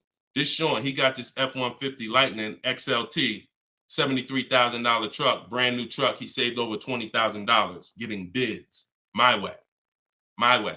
And the people who learn from me, they're never going back to the old way. They never going back to negotiating and deals. It only take one time for you to use what I'm telling you and see how quick you buy cars and see how much money you save to realize, oh shoot, I'm never going back to that old way of car shopping again. All right. So if you want to do it, you need to leave that dealership. Unless you're just there to test drive, that's different. So Instagram. Considering leasing a car, but feels like it will keep me constantly having a car payment if I choose to keep leasing at the end. Could you please explain the strategy to leasing versus financing? Absolutely. So when you're leasing, so this is a great question. Somebody said, look, if I lease, I'm going to always have a car payment. That's absolutely true. And so there's two totally different ends of the spectrum, y'all, when we look at how we acquire cars and get the best deals on them. One is a lease. My goal is to drive a new car, always under warranty in most cases, except if I'm a high mileage driver. I'm paying pennies on the dollar compared to somebody purchasing, like that same car that Greg got. He's paying $527 a month. That same vehicle would be, it's a $56,000 car. That same vehicle will be $1,000 a month on the car note, at least on a 6-year car note. So I'm paying pennies on the dollar. I just had somebody today, he's going to pick up a brand new Kia Telluride. He got a payment of in the 400 range of $42,000 Kia Telluride. Once he negotiated it, he decided he was going to put $2,500 down because he wanted his payment where it was. But he already had a ridiculously low payment. It was like a 1.1% lease deal on a Kia Telluride. I told him, I said, you know that same Kia Telluride, $42,000, that would cost about $800 a month to purchase? He said, yeah, I know. I used to buy one. I used to buy mine. He actually had one. It got totaled. So he knows how much he was putting into that vehicle before he actually figured out he's not an 8-year person. So if you're not keeping your cars 8 years, you should be shopping for aggressive lease deals because it's pennies on the dollar. And we shop with bids because it's easy. It's fun. We're in control. And that's the way we do it. Now, the other side of the spectrum are long-term vehicles that are going to be what we call a keeper. If anybody who has a keeper in their household, type a K. If you have a vehicle in your household right now that you've had for more than 8 years, type a K. Type a K. Type a K. As you come in, y'all, if you're on Instagram, could y'all hit that paper airplane? It looks at the bottom of the screen. It allows you to share this broadcast with your friends. And could everyone who shares, could you share this broadcast? It does help. It matters. And I'm never going to stop asking for it. And I'm never going to stop appreciating the people who share. I appreciate you guys. And your friends will appreciate you more than anything, more than even I appreciate you. When you tag a friend who doesn't know me and they're car shopping, they'll appreciate you more than even I appreciate you. So, okay, all right. So we got John on on Facebook. We got Michael. We got hold on, let me see. Acura MDX. Rob Korn got an Acura MDX on Instagram. He's had it 195,000 miles. So these are what we call Derek on TikTok, Donald on TikTok.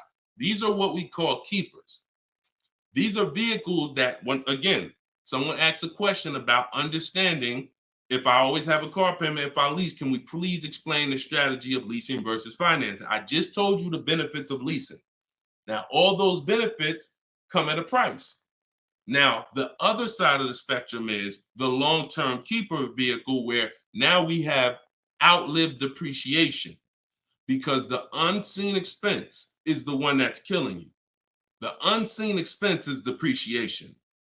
When you buy your car today for $30,000, tomorrow it's not worth $30,000, right? Tomorrow. You can buy a car today for $30,000 and bring it back to the dealer tomorrow. They're not just giving you your $30,000. You've lost money in 1 day. That's depreciation. Now you can sit that car outside your house and you can have that car, you don't drive it 1 mile. You never even touched it. And you go out there and a year later, is it worth 30,000? No, right? You never told, but Deshone, I didn't even drive it. But you understand, it's not worth 30,000 anymore. It sat there for a year. Now it's probably worth 24,000. That's depreciation. So some of you have been trained to think, oh, well, I buy my cars because I don't want to pay for the mileage. What I'm trying to get you to understand is when you understand depreciation, you're going to see not only do you pay for the mileage, whether you buy or lease, you pay for the car whether you drive it or not when you buy. Does that make sense? Type clear if y'all are clear so far on this, on these principles. Because it's bad information that's been fed to you for all these years that, oh, you know what? I like to drive as much as I want. Oh, I like to do everything and I don't want to pay for mileage, so I'm going to buy. But what you're seeing now is, oh, shoot. If I drive no miles, my car's worth less. If I drive average miles, my car's worth even less. If I drive high miles, my car's worth even less. Depreciation. It's the unseen expense. So now our goal with purchasing the right way and picking whether I'm going to shop for great lease deals or whether I'm going to be a long-term keeper is to avoid where the depreciation loses us the most money. The most money. Look, right here, 3, 4, 5, 6 years, you're losing the most money. This is when you don't want to have bought your car and replaced it, because you're losing thousands and thousands of dollars every year. And now many of you have been taught it's okay to switch cars while you're in here, dropping. But going back to the keepers know, all right, I'm switching cars when my value is like this, my depreciation. So all of you who said out there that you got a car that you've had for 8 years, 10 years, 12 years, now you're gonna, here's what proves to you what I'm saying is true. The keepers, which is why I'm trying to get you guys out of that middle, all you 3, 4, 5 year people, 6 year, 7 year people that do not lease. You don't keep your cars long enough to outlive this depreciation, but you don't lease. You're losing the most money by far, thousands and thousands of dollars every car you buy in resale value, because you flip cars, try to trade them in while you just lost thousands and thousands of dollars. So on the other end, those of you who said, Deshone, I got a keeper outside, if that car today is worth $5,000, a year from now, it's probably going to be worth $4,800. That means you're no longer losing value like this. You're only losing value little by little, and you've outlived the depreciation. So your goal when understanding should I lease or buy is like, Deshone, okay, how do I avoid this? Well, if you're not keeping your car 8 years, you should be shopping for leases. Everyone who told you otherwise was wrong. I'm not going to say they were malicious, but they were incorrect. And unfortunately, I call them confidently incorrect. Dangerous. Dangerous. Being confident and incorrect is dangerous to you and others and everyone who's going to listen to you. So I'm telling you the truth based on numbers, that shopping for lease deals is here. If I'm not keeping my cars 8 years, I need to be shopping for great lease deals. If I'm going to keep my car more than 8 years, then I'm going to purchase and I'm going to make sure I get a car that's going to last 8+ years so that I can outlive the depreciation and win with long-term ownership. But I'm not stuck in the middle. Clear? Clear? Everybody clear before we move to the next question? JC said, my man hitting on all cylinders. I appreciate you, man. This is what we do, man. I've been doing this since 2006, man. I'm not new to this. I've been helping people save money on cars and make dealers bid for their business since 2021. And that's what I'm known for. Here in New Jersey, people know when I had my brokerage, Deshone is the person that helps people save money if you listen to him. If you don't listen to me, God bless you. I wish you the best. All right, so for all of you, cue the next question up, y'all. For all of you who just jumped on, this whole show is sponsored by my new book. Everything I teach is out of my new book. It's called Cars from Home, 7 Steps to Saving Time, Money, and Avoiding Dealerships. It's normally $97, but as part of our launch, you can get your copy for 75% off. It's a digital book. It'll be in your inbox in literally 3 minutes. And if you're on TikTok, you won't leave the broadcast, so you don't have to wait until the show is over to click the link in my bio, get your copy, and then you can come back and listen to the rest. Same thing on Instagram. And we got something in the comments for Facebook and YouTube. You guys can click the comment section, or if you're watching us on television, you can scan the QR code with your phone. All right, let's go, Dolan. Shoot that next one up, brother. Let's keep these questions coming, y'all. Keep typing them. And again, we're live right now, Wednesday. This is our Wednesday 12 p.m. live stream. I want to make sure I keep saying that because we broadcast these shows all day long so that some of you could tell your friends if they missed the live show, they can still see the broadcast. But right now, it's Wednesday, and this is our 12 p.m. live. So ask your questions. This ain't a rebroadcast. JC said, could you please share with us your insights on how to best eliminate dealer add-ons, addendum lists from the deal? Example, windows etching, low jack, nitro in the tires, Scotch guard, okay. You name it, whatever. I always say this, and I have a video that has done well. It's been seen by several people, and it says we don't negotiate with dealers with fake fees. You can see what I need you to know is 80% of dealers are overpriced. 20% are trying to beat their competition and they don't mind competing. These are the best people in the world. These are the people you want to find and buy from. But there's 17,000 new car dealers in this country. There's 100,000 used car dealers in this country. Somebody tell Isaac on TikTok that we just answered that question. So if there's 17 million new car dealers in this country, 17,000 new car dealers in this country, and 100,000 new car dealers, used car dealers, and 80% are overcharging, then you need a strategy to find the 20%. That's another reason why you cannot walk into a dealer and think you're going to get your best deal, because you don't know. You have a much higher chance of finding an 80% than you do a 20%. Does that make sense? It's more than likely when you walk into a dealer and you request a quote or you request an info, even the dealer that you've been buying from, they're going to say, it's more than likely you're dealing with an 80% dealer just based on the sheer numbers. It's not 50-50. And like I said, I've worked with 8,000 people since 2021. We have the data to show this is not 20% is who you're looking for. That's who we're looking for. So what we do is we need to sort for them. We're not looking to walk in. We're looking to stay at home and sort for them. The 80% are going to do what the 80% do. To answer your question, JC, I'm not interested in getting an 80% dealer to take off their fees because that's not what they do. Thanks, Carter's dad. That's not what they do. They charge fees. People pay fees. People who walk into them and buy the old-fashioned way. Your friends. Some of my friends who don't know me, most of my friends know me though now. So, pretty much everyone that knows me in real life uses what I teach. But some of your friends, pretty much any of your friends that ain't doing what we teach, they're out there walking into dealers. And the 80% are going to do what the 80% do as long as people keep paying it. As long as people, all right, man, well, look, you're going to have to take some of that off. It's made up to begin with. So how do I win if you're taking off $2,000 of fees you made up and then I think I won? How's that a win?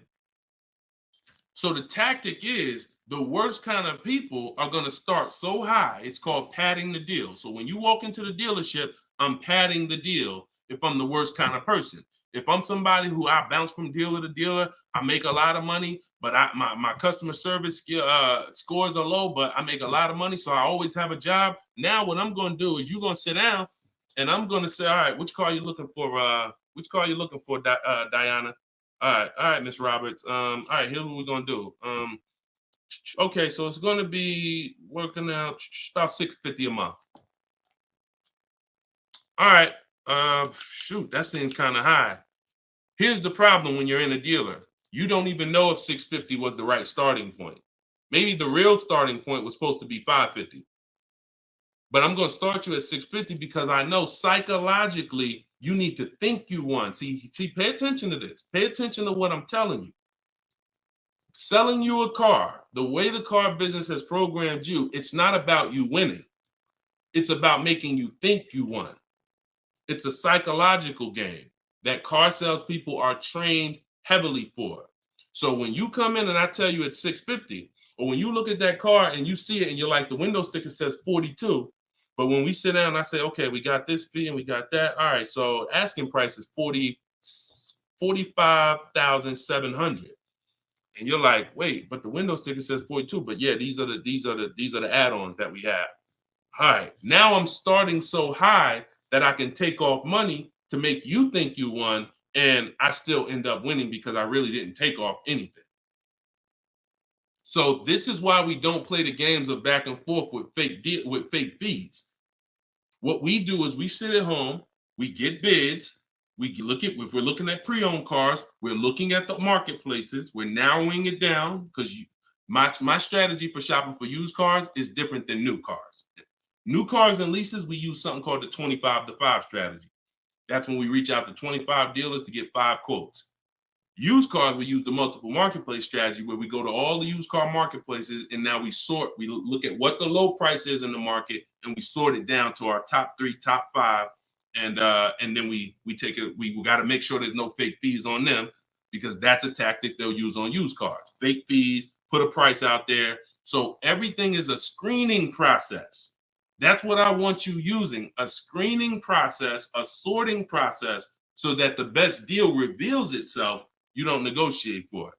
But we don't try to turn 80% dealers to 20%. They're never going to be that. Maybe they will if we change the whole industry, and they won't be able to keep their job if they don't change. But for today, 80% dealers are going to do what 80% dealers do.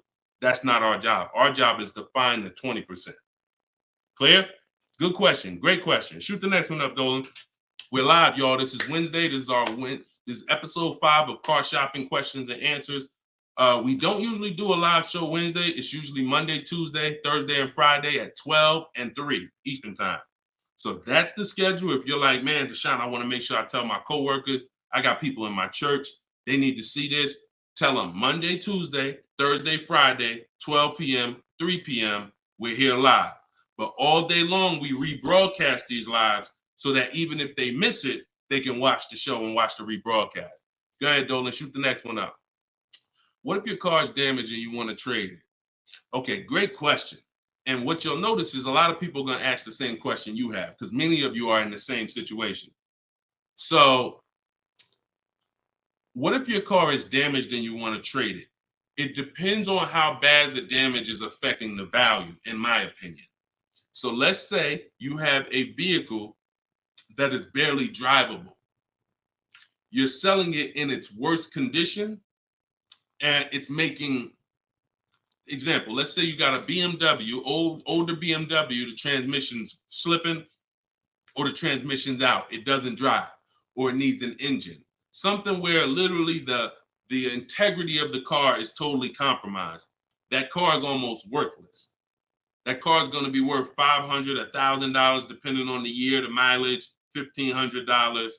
Meanwhile, if you put a used transmission in, this is why I'm an advocate. I preach you should always have a great local mechanic, a great local service shop in town that you use when your car has no warranty left. You must have this if you truly want to win, because these guys are usually 30, 40% of what a dealer is going to charge because they don't have that overhead.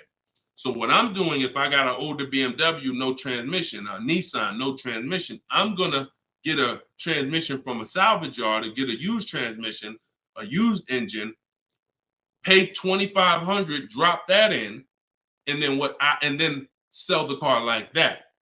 And I can tell you that that's what my father did. Like my father bought a GMC Envoy in 2009, maybe 4 years after he bought it in 2013. So it was 4 years old when we got it for him. Then maybe 3 years after that, the engine went. So he got a used engine. He's been driving that car since like 2017 with the used engine, and he's getting ready to sell it, and he'll probably get $4,000 or $5,000 for it on Facebook Marketplace because he's a low mileage driver. So you see how literally he could have went from switching a car when it was in its worst condition, taking a loss for it, versus investing the right money with the right person, getting the right engine, right transmission, drives it for a couple more years, and then can still pull a couple $1,000s out of it. Y'all clear? Y'all see how? Y'all see how? Type dollar signs if you understand that. That's the win right there. Not taking the loss and saying, all right, let me just get out of this car, it doesn't drive, and just taking the L. Big financial loss. Now, if you don't have major damage, then I wouldn't say fix it. If you're gonna go and you got a couple nicks on the car, then it might cost you $500-$600 to get the nicks touched up, but then the value of the vehicle only changes by $500-$600. So it was really a wash. You put 500 out, the car's worth 500 more. You want to only repair stuff that when you spend the money, you get double back what you spent. I put 2,500 in, it increased the value of my car by $5,000. And that's typically my opinion and my rules on how I like to operate when it comes to damage. Yes, I'm actually live right now. And why is your name the Auto Advisor? We got the Auto Advisor on TikTok. Go ahead, shoot the next one up, Dolan. All right, this one from YouTube. Alberto Romo. My car has some equity. Dealer called me if I want to trade for a new one. Car has less than 30,000 miles. Should I do it? Who's getting calls from dealers right now begging them to come in and look and let them buy your car? Who's getting calls? Who's getting emails? Who's getting letters right now from dealers? Fancy Girl Kiki said me. You're getting calls. You're getting calls. You're getting emails. You're getting letters. Hey, Ruben, we'd love to buy your car right now. Hey, Isaac, we could get you out of your car early. Come in right now. A lot of you, right? I see a lot of you.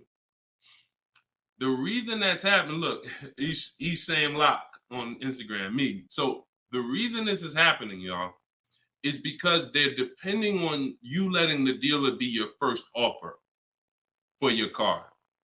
Now, see, dealers know they're getting outbid right now. They're not able to buy as many cars as they used to because people are getting used to. I mean, it's almost a curse word in my book. We don't use this word. We don't use the word trade. And some of you who have seen me in the past, you know we don't use the word trade. There's only one scenario where we need to trade, and that's if we have too much negative equity. The reason why we don't trade is because trading is not a bidding system. There's 3 transactions that you've been trained to give to a car dealer. One is buying a car from them. That's its own transaction. I bought a car from you. The second is getting the loan from them. That's another transaction. I got a loan from you, because there's other companies out there that only give loans. They don't even care if you buy a car. They don't sell cars. They give loans. That's a clue that there's money in the loan business. Now, the third transaction is people who want to buy your car. When you give your car to the same dealership, you gave them your old car, that's one transaction. You gave them your loan, that's another transaction. And you gave them the purchase of a new car from them. That's 3 transactions. And most times you didn't get bids on any of them. That's how you're losing money. You're probably losing $2,000 here, probably $1,500 on the loan, and then maybe another $1,000, $1,500 on your car that you gave to them. Hidden money. See, I'm not just here to teach you how to car shop from home the right way, strategically using my system. I'm also here to reveal to you the hidden money that you haven't seen in your car deals. So you got to stop doing combining transactions. That's why we don't trade. We get offers in my book, step 2.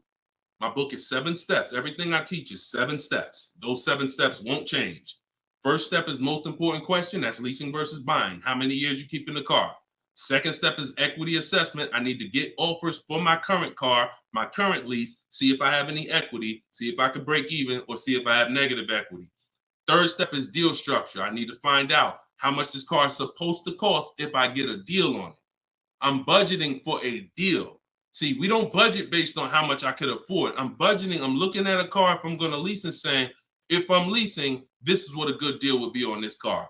I'm budgeting if I'm purchasing, this is how much I'm coming up with. Watch this. Many of you go in and you've been, I only want to spend no more than $500 a month. Or hey, I only want to spend no more than $30,000. You end up spending $570, or you end up spending $31,500. Or they say, hey, yeah, we got you to $30,000, but what about the taxes? All right, well, I guess I'll just put that on the credit card. So you end up going over budget because you shop with your max budget in mind. We never shop with our max in mind. We shop with multiple goals below our max so that we always, no matter where we land, we're under our max budget. That's step 3. Step 4, we do something called shopping, not buying.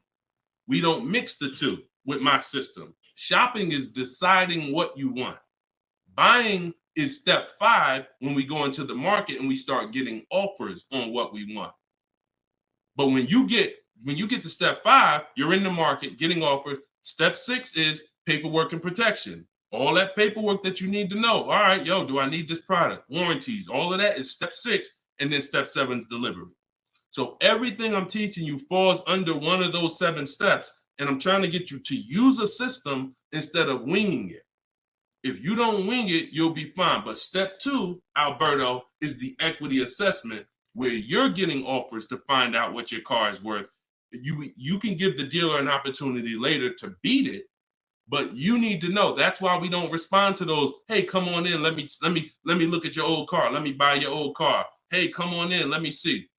You need to call your bank for a payoff, and you need to go to CarMax, Driveway, Carvana, Kelly's Blue Book Instant Cash Offer, AutoNation, Sell My Car, Car Guru, Sell My Car. Take you 20, 25 minutes to do your equity assessment, and you got real cash offers that you'll know if I have equity in my car, and you'll know these people can cut me a check in an hour. And now let me go prepare to shop for my replacement car because these companies already bid on my old car. Type clear if y'all are clear on that.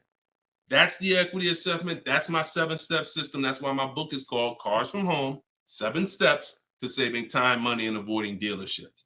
All right. All of you could get a copy. You could get your copy for 75% off. It's normally $97, but as part of our launch, you can get it in my TikTok bio for 30 minutes for 75% off. Once the timer goes back up, once the timer expires, it's back up to $97. So get your copy before the timer runs out. Same thing with Instagram. Go to my Instagram bio. You'll have it 3 minutes and you come back to the show. And if you're on Facebook or YouTube, we got links in the comment section for you. All right.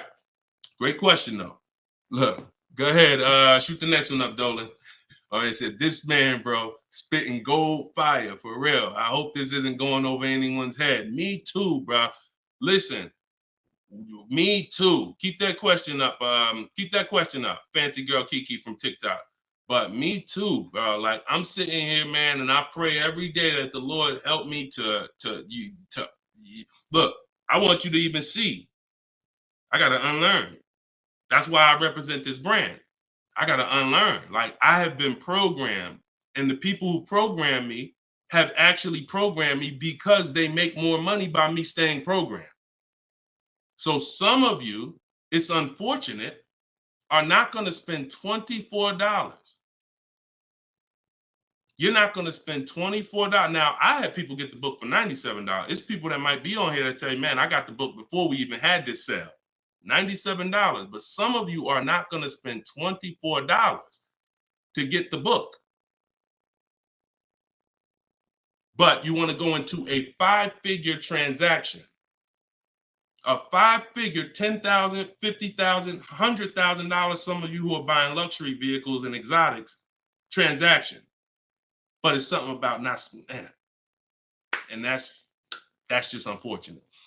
All right, fancy girl Kiki from TikTok. Is it true that you can have your down payment go towards your payments? So, all right. So when we're working out our loan, again, this is still combining the loan and the purchase of the car. Because when you're actually trying to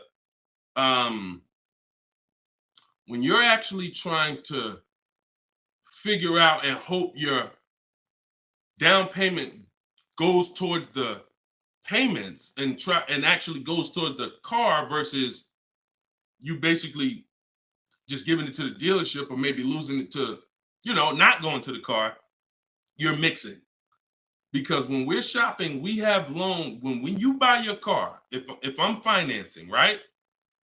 Give you an example. When I bought my Infinity truck, I'm shopping for the car. Once I get the car, now, and I use my perfect budget calculator. It's in my book. It's a calculator I created. See, that stuff I can't even explain on this show. I can't explain how a calculator that I created works. It's a surprise when you get there, when you read and you're like, oh, this is a calculator. I've never seen nothing like this before. I know, because I made it. And I got like 5 of them in there. So, but when you're trying to do what it does, I can tell you how to do this manually to some degree. When you got to know what you can spend. That's why we have that budgeting exercise where in order for me to be at a $450 a month payment, I can't get any more than a $22,000 loan. If I get more than a $22,000 loan, then I'm going to have more than a $450 payment. So now you might say, okay, 6 years though, because if I go 6 years on the loan, then maybe I could get like $25,000 depending on my interest rate. But I need to know how much car I can buy based on where I want my payment to be. So now once I establish that in a budget exercise, you can do that with some calculators online, try to, but you have to account for taxes. The reason why these calculators don't work well, because they're not going to account for the taxes. They're not going to account for, any down payment you want to put in, and they're not going to account for any equity you may be getting. And then they're not going to give you these goals for, all right, a 5-year loan or a 6-year loan is 2 different prices. $450 a month for 5 years is not the same as $450 a month for 6 years. If I get a car at $450 a month for 5 years, I got a better price on it than if I got it for $450 a month for 6 years.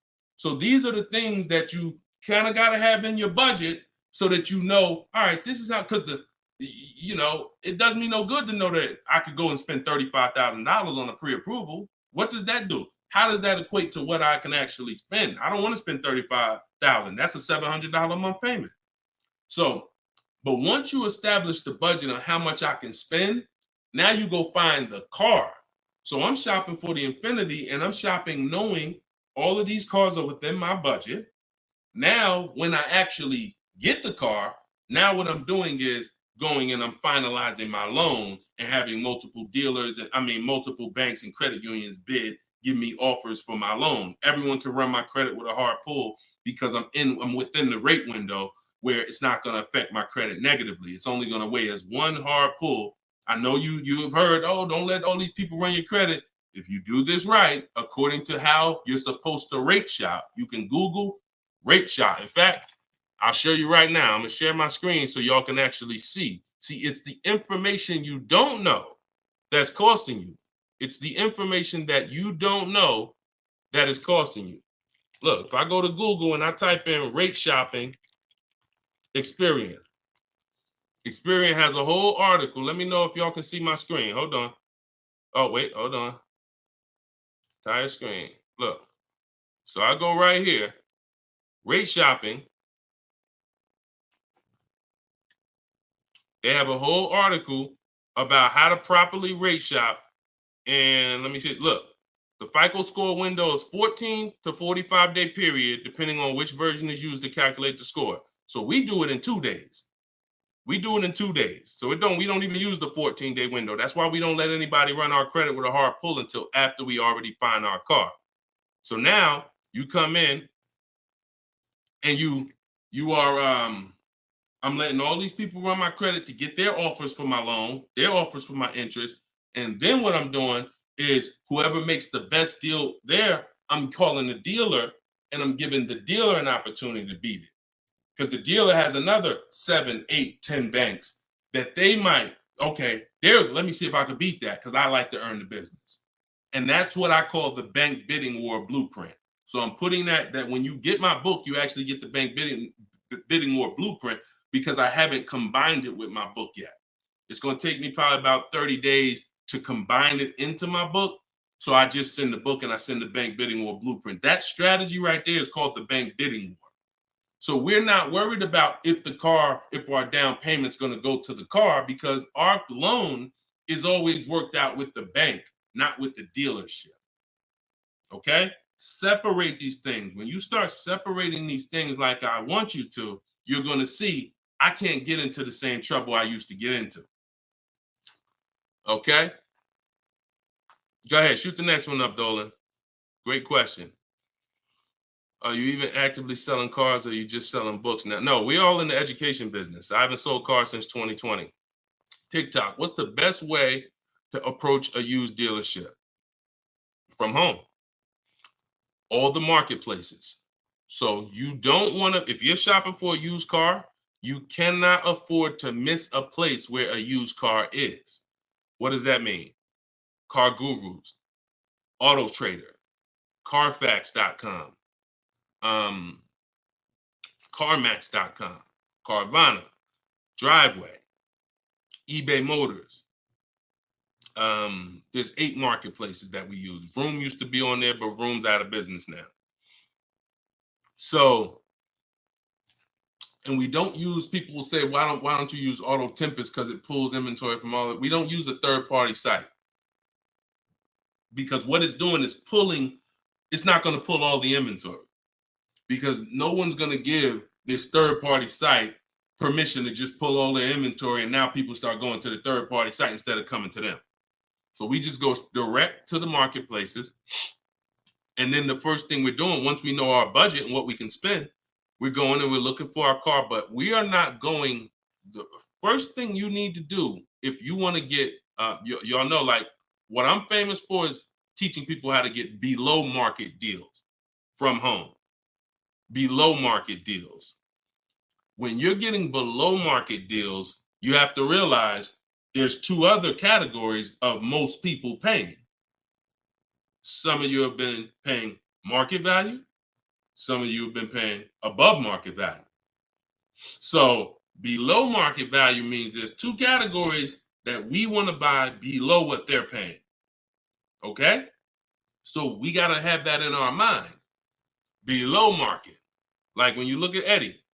Look at Eddie. This is 2023. This was last year.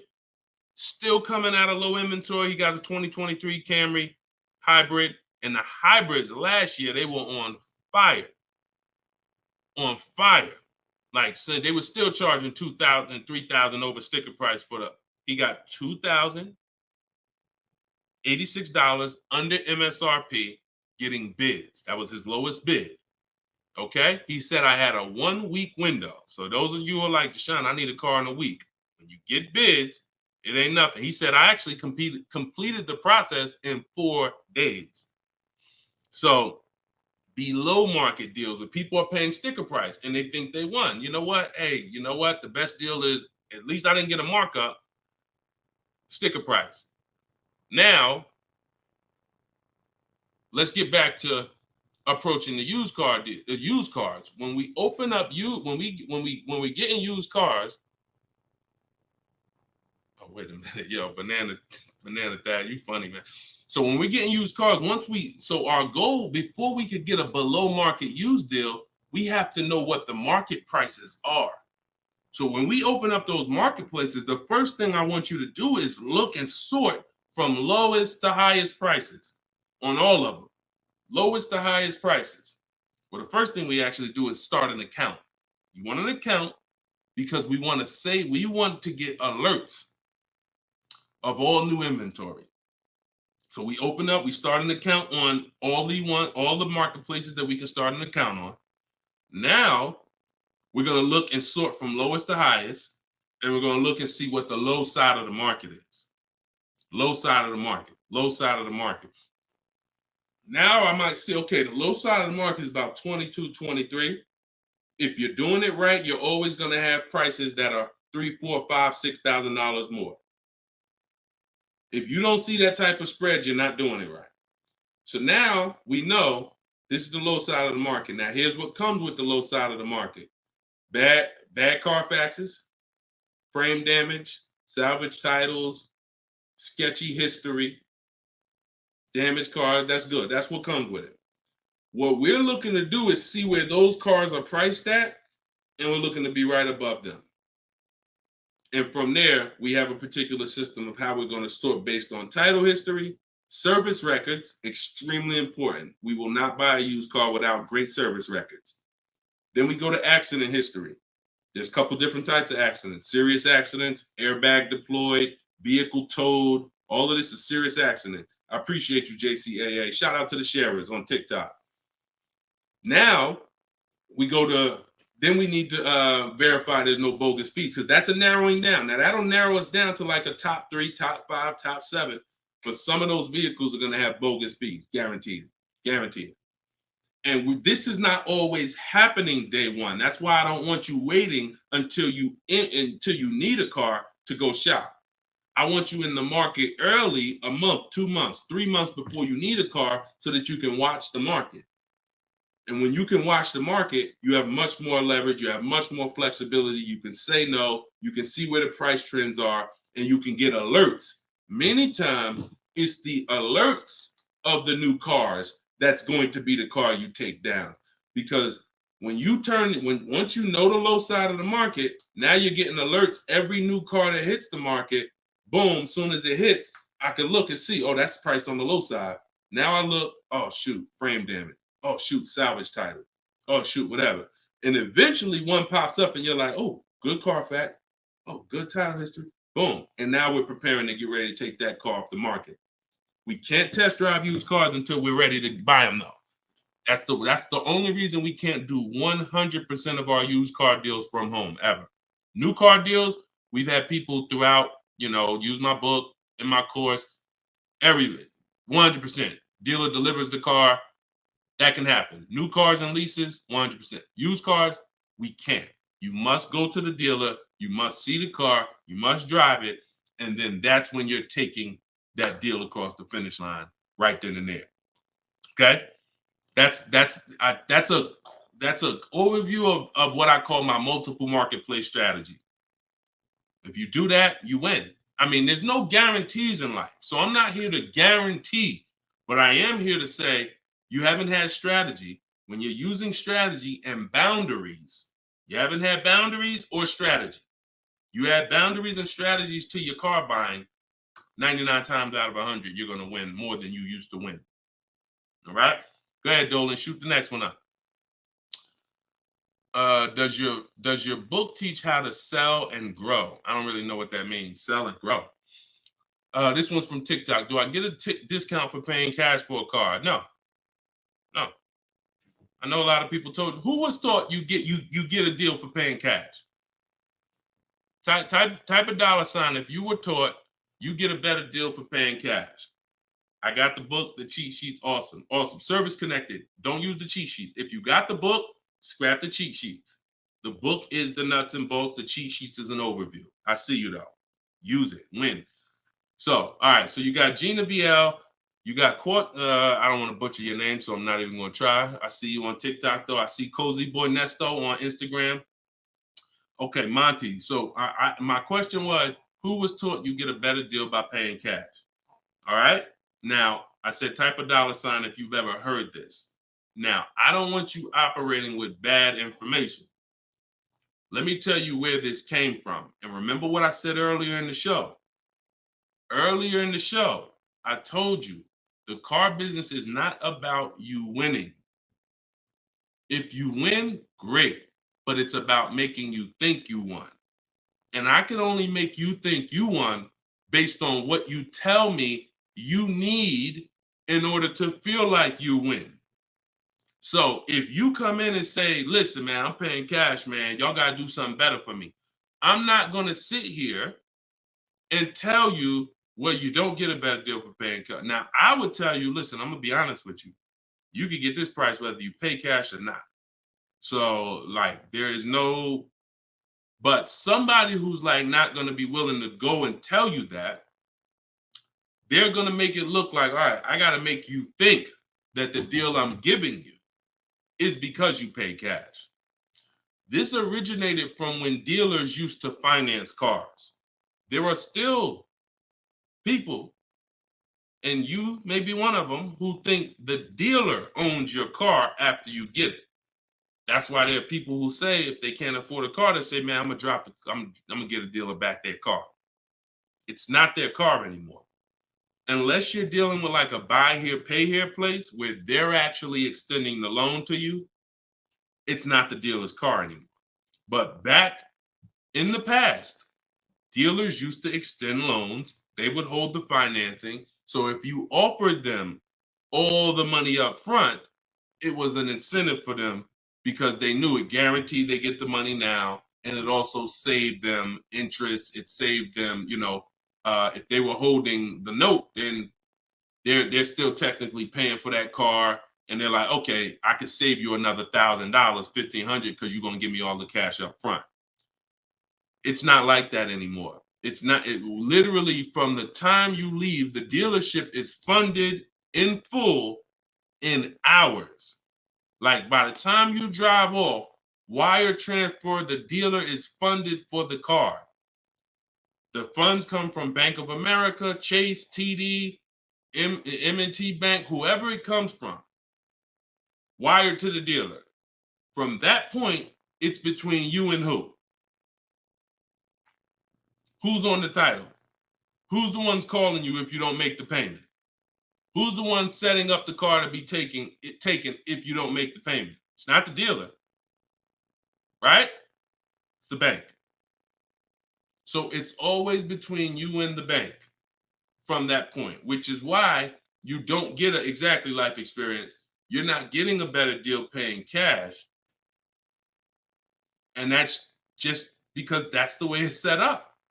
Now, the rare exception that you may see, and this doesn't happen a lot, sometimes there's like a low interest rate. Like when I was with General Motors, we might have like all right, you could get 0% interest, or you could get a $5,000 rebate. Only on a new car though. But you can't do both. So if you had somebody who could pay the cash, maybe if they save more money by taking the rebate than they would if they were to take the loan. So in which case, you're not getting a better deal because you're paying cash.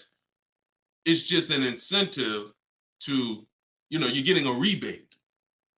But so those are these are very rare circumstances. So I just don't want you going in and telling you that you heard that from me. And I'm just telling you that's the truth. Like that is the truth. And when you really look at how banking works and how dealerships work and the fact they don't own the car, you'll understand there's no incentive to you paying cash at all.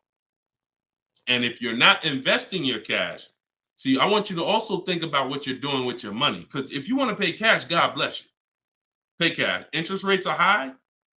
Put as much down as you can. Pay cash. Get the loan out of there as fast as possible. You're paying 6, 7, 8, 10%, 12%. Get the loan out of there. Pay it off or make a large down, only finance a small portion of the car. But if the rates are low, which at some point we do believe rates will be low again, or I always tell people in the bank bidding war, you got to check, see if there's any special interest rates. There might be 0%, might be 1%, 2%. So if those instances exist, there are people who your money's invested. You're getting 8% on your money. You're getting 6%. You're getting 10%. You're in real estate. You're getting 15%. It makes no financial sense to take that money that's earning money for you out and put it into a car that is going to lose money for you. That $20,000, $50,000 you put in the car is going to be worth half of that in 3 and 4 or 5 years. 5 years, it'll be worth half. So these are the things I talk about. I don't believe in one size fits all car advice, y'all. That's why I'm always saying it depends on this situation. If you're this type of person, if you're keeping your cars 8 years, you should be buying. If you're not keeping your cars 8 years, you should be selling. I mean, you should be leasing. A lot of people think, okay, Deshone, you talk about leasing a lot. I talk about leasing for people who are not keeping cars 8 years because they've been taught that they should still be buying. But I'm putting you in the strategy that's custom to your life versus what you've been hearing, which is people telling you, hey, do what I do. Only buy used cars, pay cash for them. And that's your situation. So anyway, so all of this is out my book. Cue the next question up, Dolan. We got a couple more minutes and then we'll wrap. All of this is in my new book, Cars from Home. It's called 7 Steps to Saving Time, Money, and Avoiding Dealers. Normally $97. You can get your copy for 75% off for 30 minutes. It'll be $24. And everything I teach is in there. You know, everything that my my students in my video course have had, my coaching. This is the same 7-step strategy that we use to get these below market deals. And I've been showing them throughout the show. So if you just jumped on, like we've been showing these deals throughout the show. All right. Go ahead, shoot the next one up, Dolan.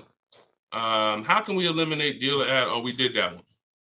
Yeah, we did that one from YouTube with the dealer add-on. This one's Dakota from YouTube. I have a Malibu Chevy, still drives good. However, the dealer's banged up as well as a few scratches. The door's banged up as well as a few scratches. I mean, if it's cosmetic, if it's banged up, I wouldn't worry about the few scratches because the few scratches is really what's normal. And you know, people expect you to have normal wear and tear on the car. Some people think, hey, if I have a, you know, even with leasing, you're allowed to have wear and tear, a couple nicks, dings, they allow that. They don't expect you to bring the car back perfect. Same way with this. But if it's a big dent that would be an eyesore and you can get a company like Dent Wizard or something like that to come pop the dent out, then I would do that. That might be $200, but it might make a buyer pay, you know, $1,000 more for the car. Because if I come and I see the doors banged up, I probably want $1,000 off depending on what you asking. But if I come and see you done smoothed it out, now you could ask, and I'm less like, you know. So that stuff that you can put a little money in that gives you a bigger return when you go to sell a car. Okay, in my opinion. Okay, show and tell. I have the book. Is Maps Academy different? Yeah. Maps Academy is my video program. The book is the 7 steps. I have a video library that's 7 steps in video, and then Maps Academy is, you know, my video program, and I coach people. So we do these Zoom calls, so we make sure we answer questions. So I always say, get in where you fit in. You know, get in where you fit in. I don't care how you get the information. Get the information. You want to get it from my free videos on social media. You want to cycle through those. I got hundreds of them. Piece things together. Get in where you fit in. You want to be on the live show. Try to piece it together. You want to get the book. You want to be in the video library. You want to coach with me. Whatever. That's what I'm saying. It's no excuse. It's no excuse for any of you not to be getting below market deals when the information exists. And it's thousands of people that testify about me. I'm not new here. We got over 2 million followers. If I wasn't helping people, it would have been out by now. Somebody would have wrote by now, oh, this guy don't do what he said. I got thousands of people around this country, testimonials, hundreds that we done just grabbed, boom, boom, emailing us, yo, look at my deal, look at my deal. So it's just, you are just now discovering what we do. But understand, we've been doing this. All right. All right. All right. Go ahead. TikTok. What would be the sweet spot year in buying a used large SUV, Suburban, or Expedition? Much as you could afford. You see, so when you look at quality, this is why I like to have multiple goals. Because what I like to do is I like to have a goal, right? 5-year loan, no down payment. That's one price. 6-year loan, no down payment. That's another price. 5-year loan with the money, you know, I might say, okay, if I have to, I can put $5,000 down. You know what I'm saying? Some of you, that's realistic. That's how you look at it. Man, if I have to, I got $3,000 I can put down. If I don't have to, I don't want to. That's why when you use my perfect budget calculator, which is in my book, step 3, when we're budgeting, we're deal focused budgeting. here's what you want to know. If I want to be at $450 a month, how much is $450 on a 5-year loan? No money down. All right, that's one purchase price. Now, second tier, $450 a month, no money down, 6-year loan. I told you I pay more if I had $450 for 6 years than I $450 for 5 years. So that's the next step up. Then I say, okay, 5-year loan using my down payment money. And then my max budget would be 6-year loan using my down payment money. But understand, I'm still under my max budget. I don't care if I have to go, and then we have another step where some of you have an old car. You have an older car, you're going to be selling it. You got 3,000 equity, you got 5,000 equity. That's also in there. So then it'll be no down payment, no equity. No down payment, no equity, 6 years. Down payment, no equity. Down payment and equity. See, all of this is below my max budget. Once I do a 6-year loan, my down payment and my equity, I'm not mad because I'm still under my max. Now, if I go above that now, if I wanted to do 5 and now I'm doing 6, or if I want to do $450 a month and I'm doing $480, now I've gone above my max budget. So my system for purchasing, we use this for new cars, used cars. Anybody who's getting a loan, this is what we do. This is in my book. My calculator generates those 6 goals for you. So when we say sweet spot, my first target is that first goal. That's my first target. When I went shopping for my Infiniti, I was looking for a car under that first price. Couldn't find it. Jumped up to the next tier. Couldn't find it. Jumped up to the next tier. And it was my 4th goal is where I found this one at. But I still had like $4,000 or $5,000 more that would have kept me below my max budget. So that's how you want to do it. Shorter loans, no down payment. Longer loan that I'll take is 6 years. I'll never recommend anything longer than 6 years. And then we start adding those resources that we have to it. And then once we tap out at the top, that's our max budget. 6-year loan, the most down payment money. And then if I have any equity from my car, I'm putting that all into the deal. And then as long as I find a car in any of those, and that's usually like a $10,000 to $15,000 spread, depending on, how much resources you got. That's a couple $1,000s right there. So that gives you the room to bump yourself up without letting a car dealer bump you up over your budget. All right? That's why it's called the perfect budget calculator. And I invented it. All right? Praise the Lord. Listen, I appreciate y'all. We've been on for about an hour and 15 minutes. We do these shows live Monday, Tuesday, Thursday, and Friday. Wasn't going to do one today, but you know what? I said, it's Wednesday. Let's jump on. Let's do a live. Let's get some questions. Let's get as many as we can. But this is what we do, y'all. You could tell your friends 12 o'clock and 3 o'clock, Monday, Tuesday, Thursday, Friday. You can meet me live on any of my platforms, Facebook, TikTok, Instagram, or YouTube. And we'll be doing this live Q&A to make sure you guys get what you need to save money and get below market car deals. That is the goal. So for those of you who like Deshone, I appreciate the show, but I want everything in one spot, man. I don't want to even have to come back to this show anymore. That's all in my new book, Car Shopping. It's called Cars from Home, 7 Steps to Saving Time, Money, and Avoiding Dealerships. You can get it for 75% off in my TikTok bio. It'll be in your inbox, and everyone who gets a car, who gets a book, right when you purchase, I give you a support email. So on that last page, you'll see a support email. If for some reason I don't give the support email out to the public because people just be emailing me with questions and all that. I don't do DMs. I don't do none of that because we got too many people to be doing DMs and all of that.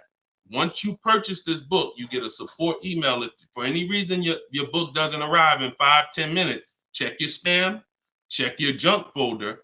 But if it's not there, then email us at support and we'll make sure we get you a copy right to you. All right. So use this information, get your book for 75% off. You won't pay the full $97 in my TikTok bio, in my Instagram bio, or in the comment section on YouTube or Facebook. We got a link in the comments for you, or you can scan the QR code. But that's what we do, y'all. Below market deals. That's the goal. Keep unlearning, keep relearning. I appreciate you. All right. See y'all on the next live.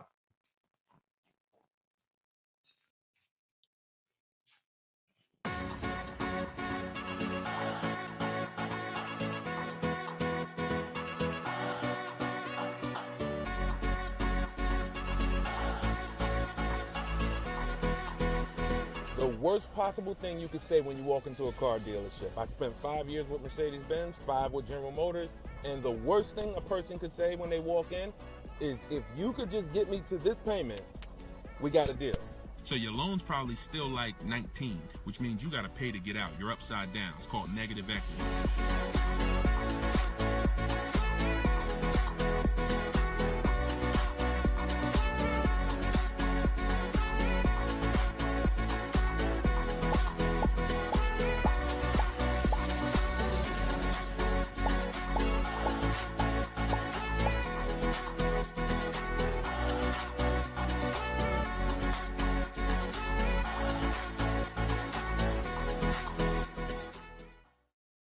Gail. Welcome everybody to episode 6 of Car Shopping Questions and Answers. I am your host, Deshone, publicly known as Deshone the Auto Advisor. We do these shows Monday, Tuesday, Thursday, and Friday live at 12 p.m. Eastern Time and 3 p.m. Eastern Time. So I know some of you may see our live rebroadcast. That's for you to tell your friends about. That's when you can't make the show, you catch the rebroadcast. But those are the times that we're live.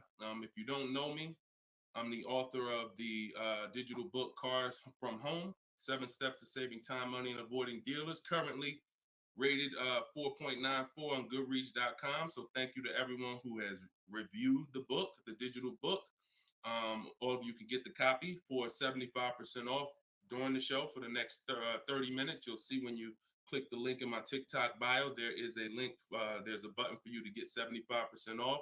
So you won't pay the normal $97 price. Same thing with Instagram.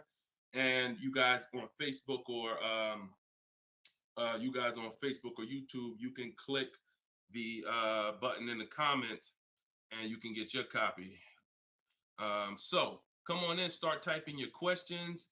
We do this, we do rapid fire Q&A. I see a lot of people coming on the TikTok, and we got Dolan pulling questions. So no matter where you're watching us from, type your questions and we're going to pull them into the live show and we'll get them answered right now. All right. So I'm excited about this show. I see we're continuing to see people getting below market deals. If you don't know that the goal is for you to get below market deals, and the goal is for you to not spend more than 30 minutes in a car dealership. I spent 14 years in car dealerships. So you're not learning from somebody who's just like you. I'm just like you in that, I buy cars, I lease cars. That's the way we're similar, but I'm an insider. I'm an auto industry insider. My business for 14 years plus was in car dealerships. So start typing your questions. Let me tag everybody on Facebook and let's get down to business. Okay, whenever we get the first one, Dolan will put it up. Let me just tag my people here on Facebook. All right, there we go. Okay, what's up, Skinner? Good to see you. What's up, Angel? What's up, Jill, man? Good to see you. Yep, what's up, Jason? Great to see you. All right. Brother said he's been doing it. Oh, what's up, Auto Advisor? Good to see you. Absolutely. All right, y'all got to type fast. I know you probably, and try not to make your questions long. Try to get all your question in one shot, but try not to make it too long where it can't fit in. All right, this one's from TikTok. Isaac from TikTok said, best current APR rate for tier A1 credit. So the best APR is always going to come through getting bids. Now I know this is new. This is new to most of you. But getting bids is how you're going to get your best and guarantee your best car deal, your best loan. So I'm going to lay out this process we call the bank bidding war. And if you follow this step, you'll be able to have 10, 15, 20 banks and credit unions bidding for your loan. And then you'll be able to pick the best one. And the way you do this is extremely important, because if you do this right, then it's only going to have the same effect on your credit score as one hard inquiry. So think about what we're saying. We're going to allow multiple people to access our credit with hard inquiries, but at the end of this period, after we get our car, the weight on our score, the effect on our credit score is going to be one hard inquiry. So the first thing, there's 3 rounds in the bank bidding war. The first round is to always check and see if there's any special interest rates or special promotional rates that are being advertised for the car you're looking for. So let's just say you're shopping for a, Kia Telluride. You're gonna now check and see, is there any special interest rates? 0%, 0.99%, 1.99%. All of these rates are like a finance rebate. That means there's no bank or credit union that's gonna beat them. So this is the first round. So if we do get a special interest rate there's no reason for us to even shop for interest rates other than that, because again, no bank, no credit union is beating 1.99, even 2.99. Now, here's what you have to check when we do that. How long is that loan? Because some people might give you 1.99, but it's only for 36 months.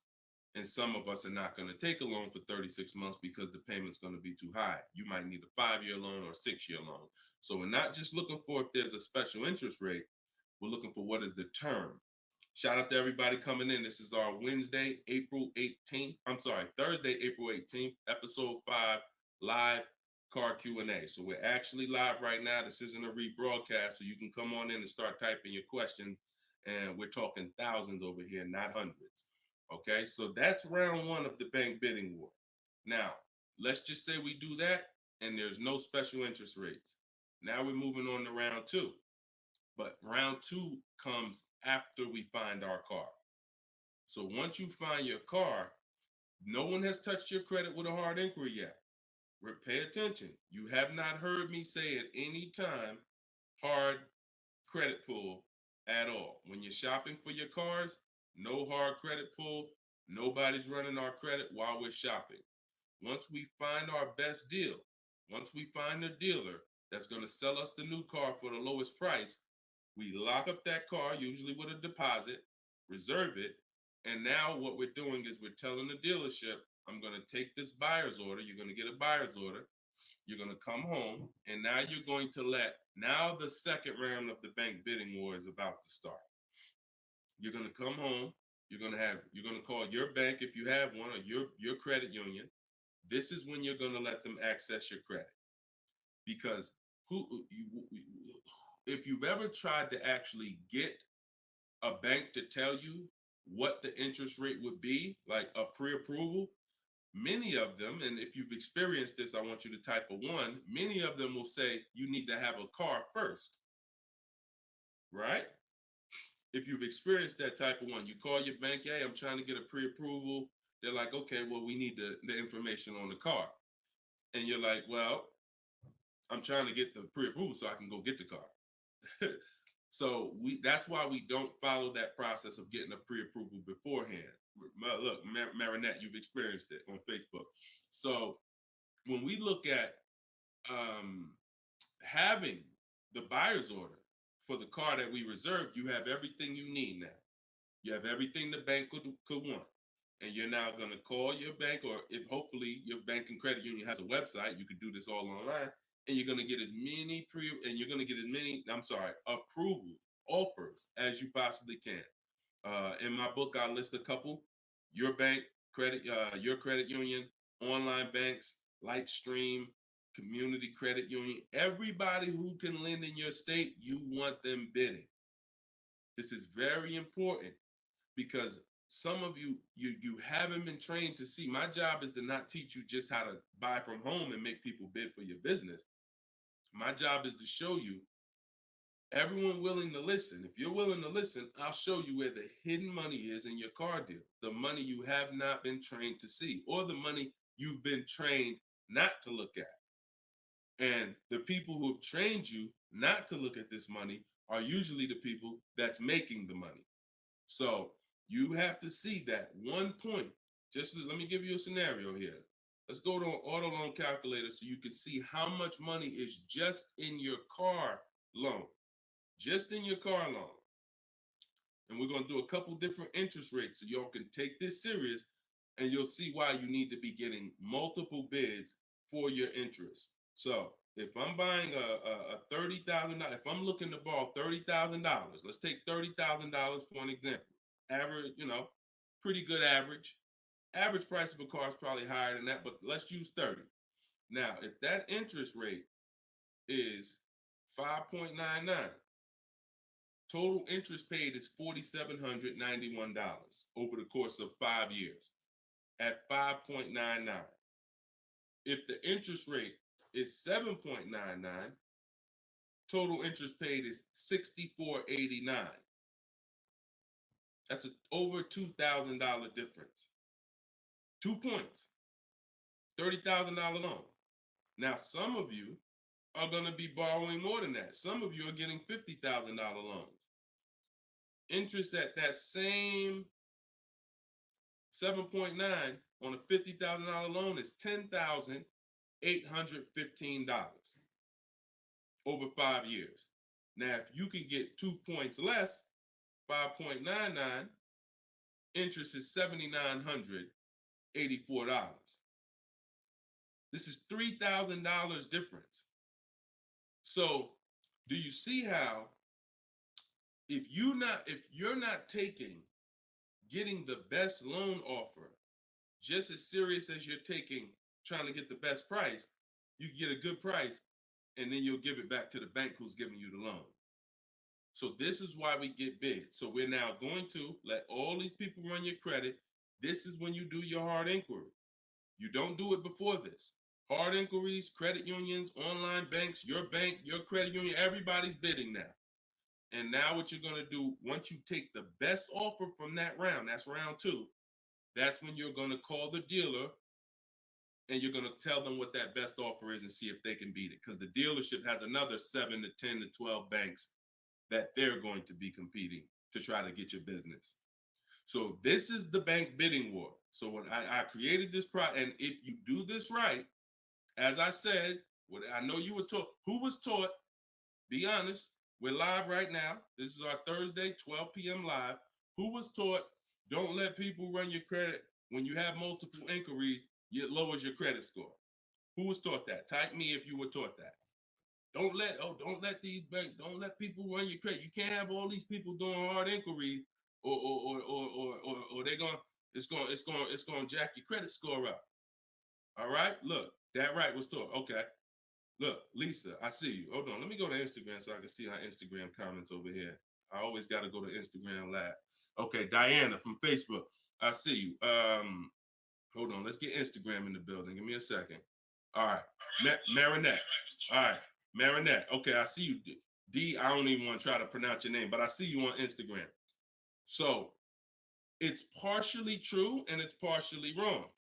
You have to do it the way I just laid out for you. That's called the bank bidding war. And if you want to prove this for yourself, you can simply type in rate shopping online and you'll see this is how the credit union, this is how the credit bureaus allow you to rate shop.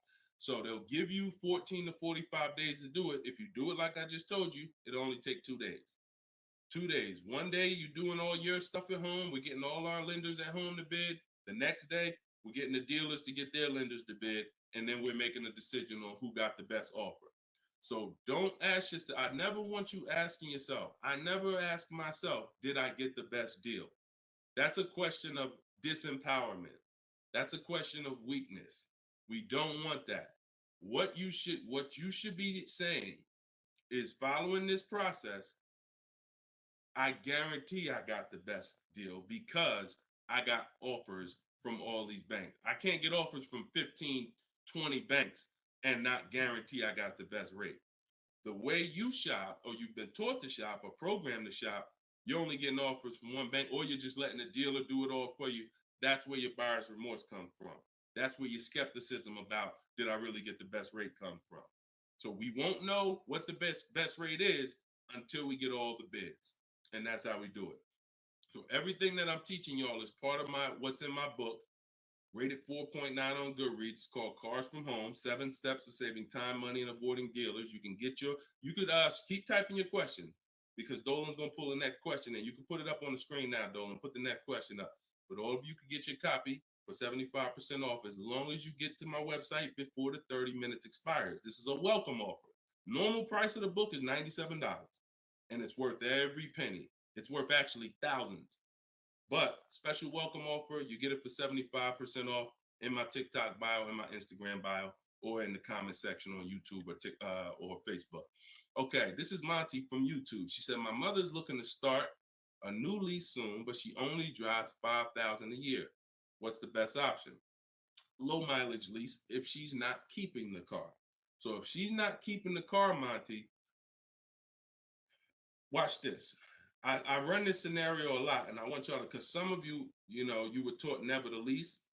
If you stick around this channel long enough, you'll see probably within minutes that that's some of the worst advice that you've ever listened to. If you don't keep your cars 8 years, so we'll talk about that. And we show examples. It's not even up for debate. People who try to debate it, they're emotional and they're tied to old advice.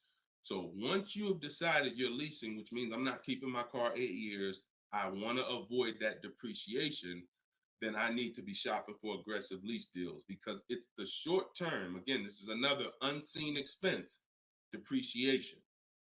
This is why, look, when you buy your car today, you buy a $40,000 car today, you try to take that car back to the dealership a month later, what's it worth? You try to take, you buy a car today for 40,000. You try to take that car back to the dealer a month later. Is it worth 40,000? Right? No. A month. You might have even not you might have not even driven it. But that's the way depreciation works. You don't have to drive the car. In fact, here's another scenario. You could park the car outside your house for a year. You buy it for 40,000, park it right outside your house, don't even touch it. Just start it every now and then to keep the engine running. You come back a year later, that car is not worth 40,000. It's worth probably 32. Dang, how did I lose that much value and I didn't even drive it 1 mile? Depreciation. That's called the unseen expense. So whenever you hear me talk about the unseen expense, it's depreciation. So your job is to find the strategies, which is what I teach, to make sure you avoid the depreciation hit. So if you buy a car, Monty, even if she doesn't drive it, even if she only drives it 5,000 per year, 5,000 miles a year, like you're saying, she's losing value. And what she's doing when she replaces the car is she's hoping she could get some of that value back that she lost. It really never happens. Who understands that when you go to trade your car in, you never get what you really thought you were going to get for the car, right? Now, I'm going to ask you a question. Everyone who has a car outside that's 10 years old or more, 10 years old or more, type me in the comments. Matter of fact, let me know how many years you've had the car. That's a better one. Type how many years you've had the car. And for those of you who just came to the show, this is our Thursday, 12 p.m. live show. We're actually live right now. This isn't a rebroadcast, although we do rebroadcast these shows throughout the day, all day, so that you can actually catch up, watch the replay. But this is our time. We're live Monday, Tuesday, Thursday, and Friday, 12 p.m. and 3 p.m. Make sure you're here. If you want to engage with us, make sure you're here. If you want to tell your friends, this is the time to be here. Okay, so we got people 11 years. Can Skin on Instagram, 11 years, 13 years. Jessica on YouTube, I see you. 6-year Jeep Wrangler. Well, I wanted to hear from people who are longer. 2018 Sakia. So, all right, 15 Tahoe. Okay, I'm talking about the people who've had a car 10 years or more. One thing about you that listen, are y'all worried about how much you're really going to get for that car? Are you overly worried about it? Most of you are going to say, no, not really. It's worth a couple thousand, but you've used most of the value. You understand that? Look, Big Meek said I got 08 4Runner on TikTok. So we understand when you have kept your car long term, I'm not concerned with resale value much, because my whole goal with having this car was to use up most of the value. So that's what you do if you're a buyer. If you're not going to get to this level, this is what I'm telling you, that you are now losing because the depreciation of your car is the highest in the first 5-6 years. So in order for you to win, you have to keep that car, what I call the 8-year rule, 8 years. That's when the depreciation starts to level out, where you're not losing value like this. And so regardless of how much you're driving, that's not the key. That's not the key. Monty's mom is driving 5,000 miles a year. Who's a high mileage driver driving more than 18,000 miles a year? Type HM. I want you to know, I want to cover all the bases for this question here. Oh, what doesn't matter whether you're a high mileage driver, low mileage driver, it has nothing to do with how much you drive, because that's not what's killing you. It's the depreciation based on the time you have owned the vehicle. And if you're not keeping that car 8 years, you should be shopping for aggressive leases. Now, before we go to the next question, I'm going to show y'all an example of why it is impossible. Yes, impossible. No way, shape, form, fashion. You can get a great deal if you purchase, but you should have leased. Okay? Let's use this scenario. Let's use Frina. Let's use Frina as an example. So Zafrina, she picks up, and you can see this date. She's recent. This is just, not too long ago. So Frina gets a $65,000 Jeep Grand Cherokee. She uses my system. You can see she uses the Cars from Home system, where she gets bids, multiple bids. We get at least 5. So don't look at this price and be like, oh, Deshone, that looks incredible. Yeah, that's because we get this through bidding. You get the best price. That's what we do here. So stick around, you'll understand if you're new to the show. But she's paying $579 a month for a $65,000 Jeep Grand Cherokee. Just so we can, let me level this out for y'all. If she pulls up to someone who decided to purchase because they didn't understand leasing, or they was taught never lease, so they're going to go in, they want that same truck as her. Let's just assume they got a ridiculous, how much is a great discount on this Jeep? I want to use your numbers.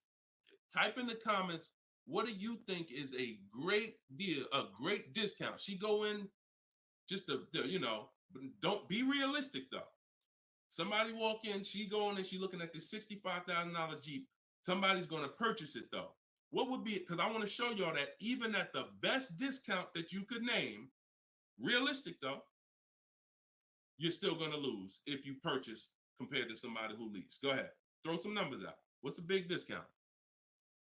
Okay, look. All right, I'm going to make up a number because it's like, okay, 600. No, not a payment. Not a payment. I'm talking about, okay, Aux the Pro said 20%. Now, we already know saving 20% off a new car is pretty much never going to happen, right? We can agree.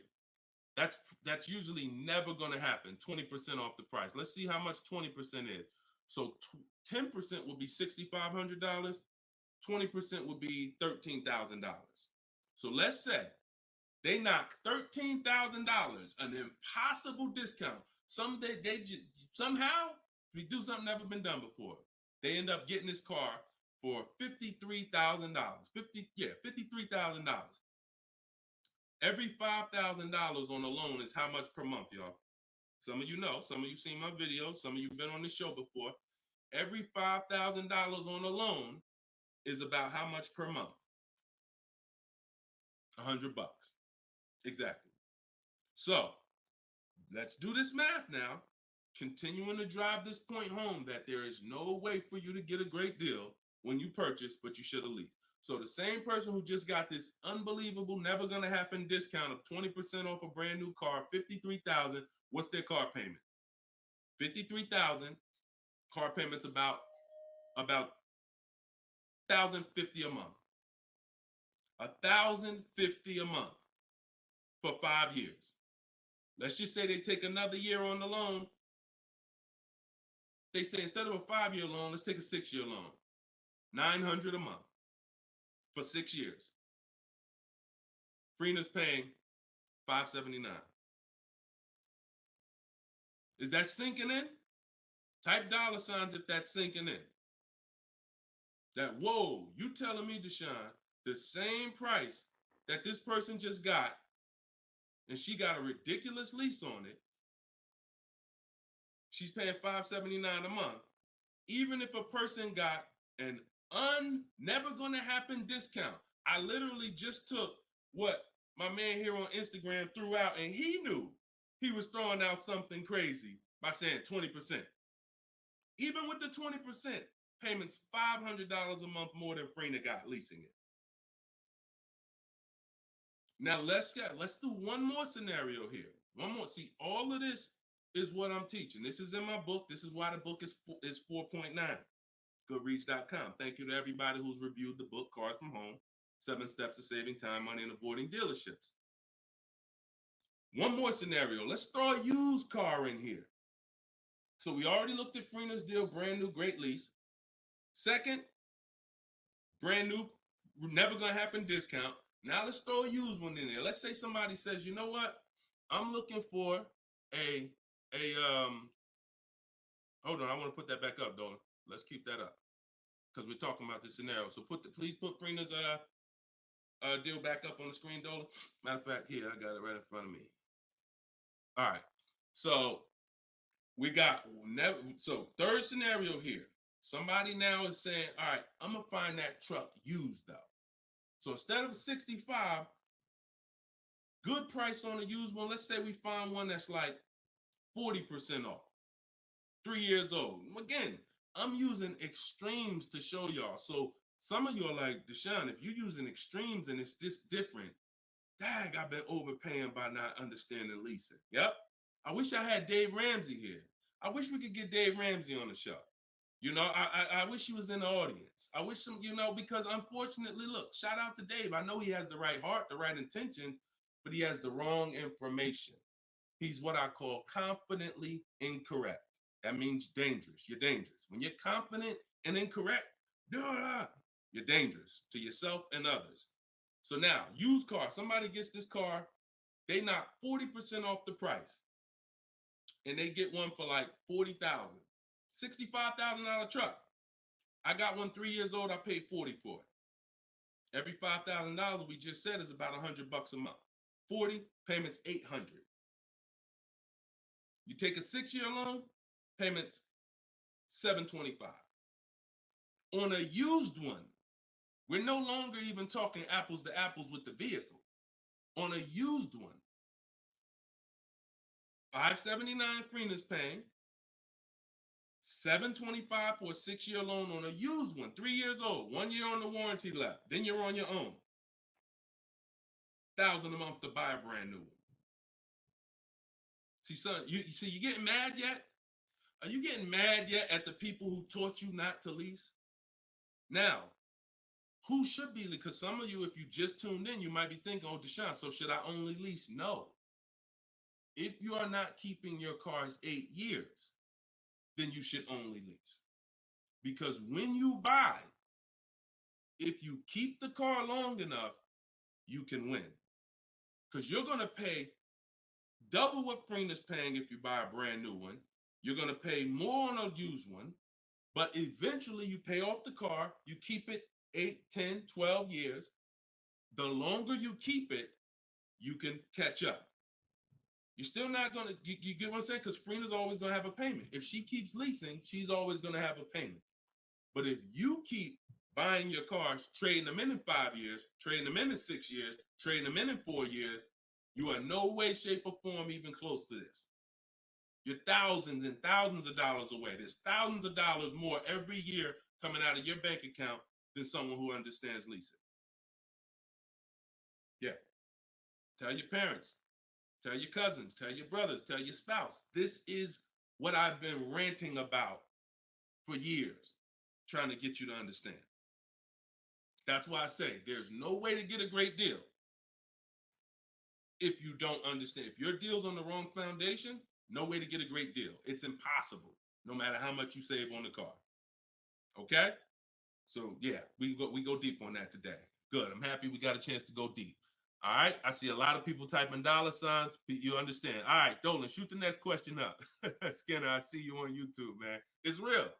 It's real. This is what we do, man. I'm glad we gotta look. I'm the bad news first person, so don't think I gotta share the bad news first, and then but I'm also giving you the olive branch to like you can change this. You can start doing things different. You can start shopping different. You can learn how to make these people big. So go ahead, shoot the next question up, Dolan. Let's keep them coming. We're Thursday. We're live right now, y'all. So if you just jumped on the show, this is our live 12 p.m. show. Type your questions, and can y'all tap the screen on TikTok? Can we shoot those likes up? Can we? If you're gonna spend time with us and you're getting value out of what we're doing, I need everybody who's getting value hit the like button and start tapping the screen if you're on TikTok just to show that. Run those likes up. All right, I see it. See y'all lighting it up already. All right, Facebook, James. I'm an old school guy that was told not to let anyone run my credit. I'm not even sure how to download your book. Maybe you could walk us old timers through the process of downloading it. Unfortunately, I teach an online system. I'll be the first one to tell you my system's online.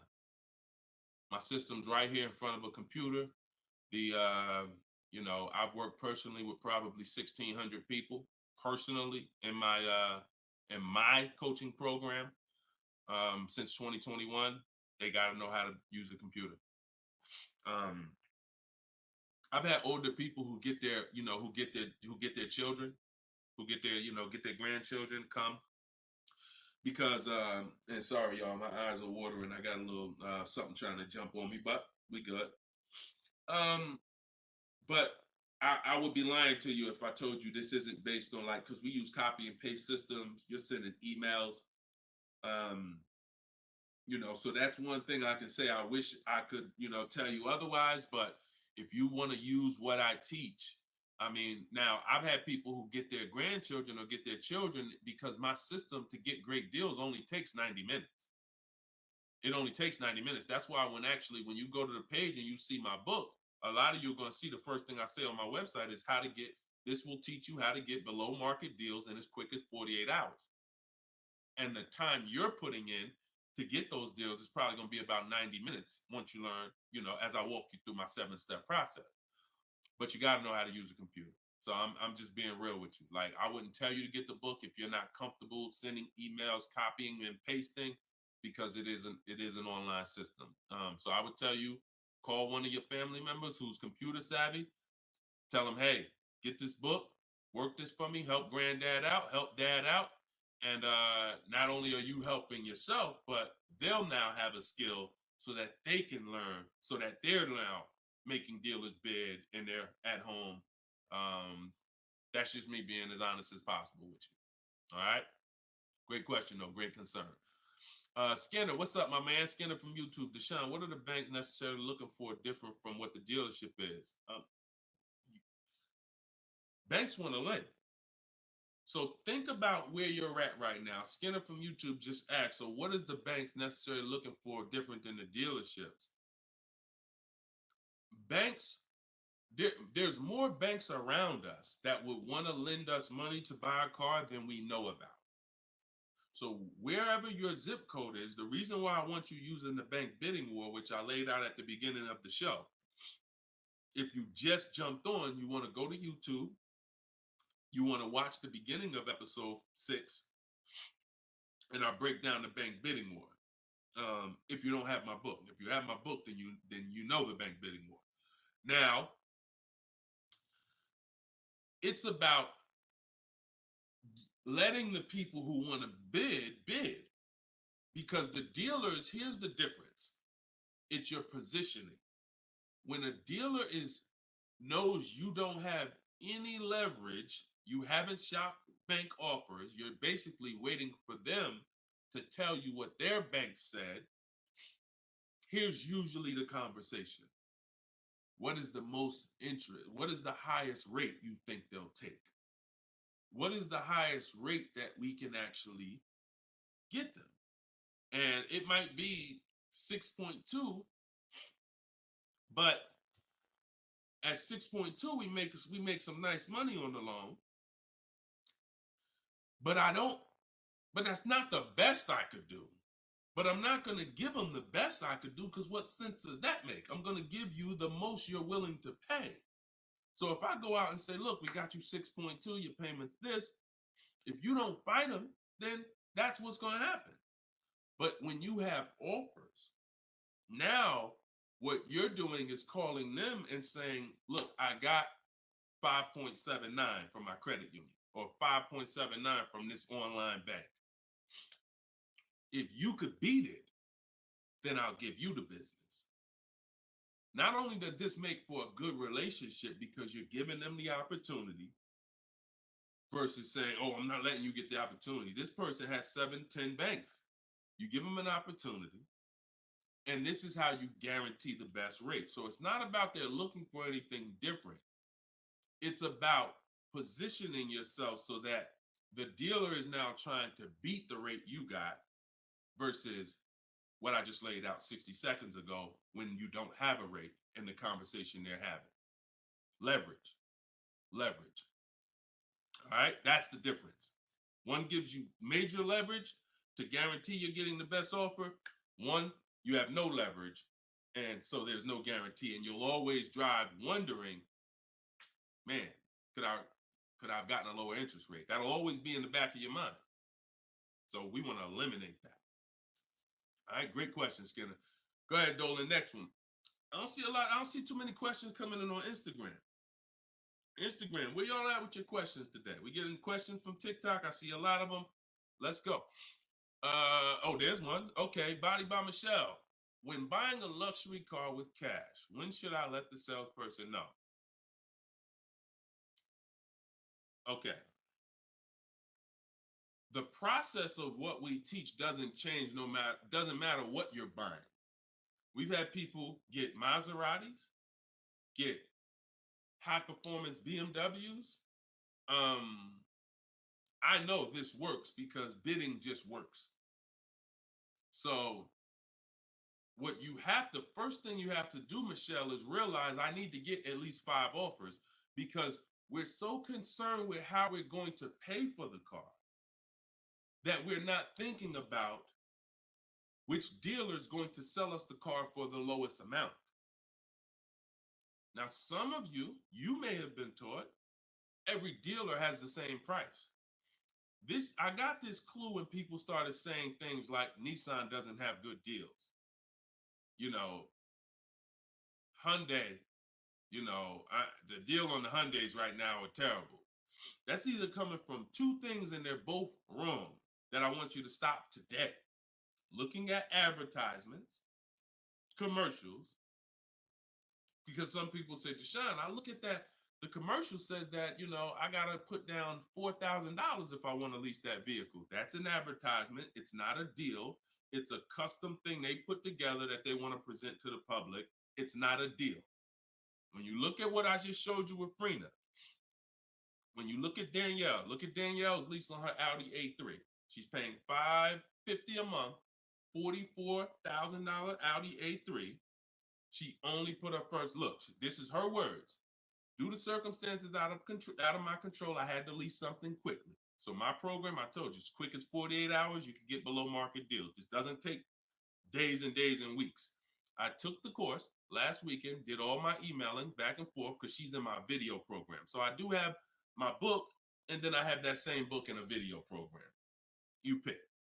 Now, finalized the deal on Sunday, was finally able to pick it up. This is the details. $550 a month. First payment down. Included maintenance, gap insurance, all fees, taxes, registration, 12,000 miles per year. MSRP was $44,000. If we saw a commercial, or if we went on Audi's website right now, that is not what they're advertising for that car's lease. They're probably advertising $479 a month with $3,700 due at signing, plus tax and fees, which would end up, if you wanted to get to this payment, you probably need $5-6 grand up front. That, I'm telling you, stop looking at commercials. Those are not deals. We don't look at commercials to dictate what the deal's going to be. Nothing that I'm ever going to show y'all that people are learning from me is ever going to match a commercial. Second thing that people might be looking at when it comes to what they deem they can get for a car is going into one dealer. That's it. Going to one dealer. What's the price? Oh, wow, that seems high. That's higher than I thought it was going to be. And leaving saying, oh, man, Nissan don't got no good deals this month. No, that Nissan dealer doesn't have good deals. And again, you have no leverage. So the first thing I want you to think about, Michelle, is changing the way you shop so that you can forget about how you're going to pay for the vehicle. First paramount thing is to make sure that I'm getting 5 offers, because we've done the statistics. I got people all around the country shopping that report to me. 80% of dealers are overpriced. I'm telling you numbers that I don't want you to ever forget. 80%. That means out of 100 dealers, 80 are overpriced. 20 are the great prices. So you're not going to walk into a dealer and get a great price, because you have more of a shot of walking into an 80% dealer than you do a 20%. So you stay at home. You could do it my way, which is in my book, totally online. You use my scripts, use my templates, they're copy and paste.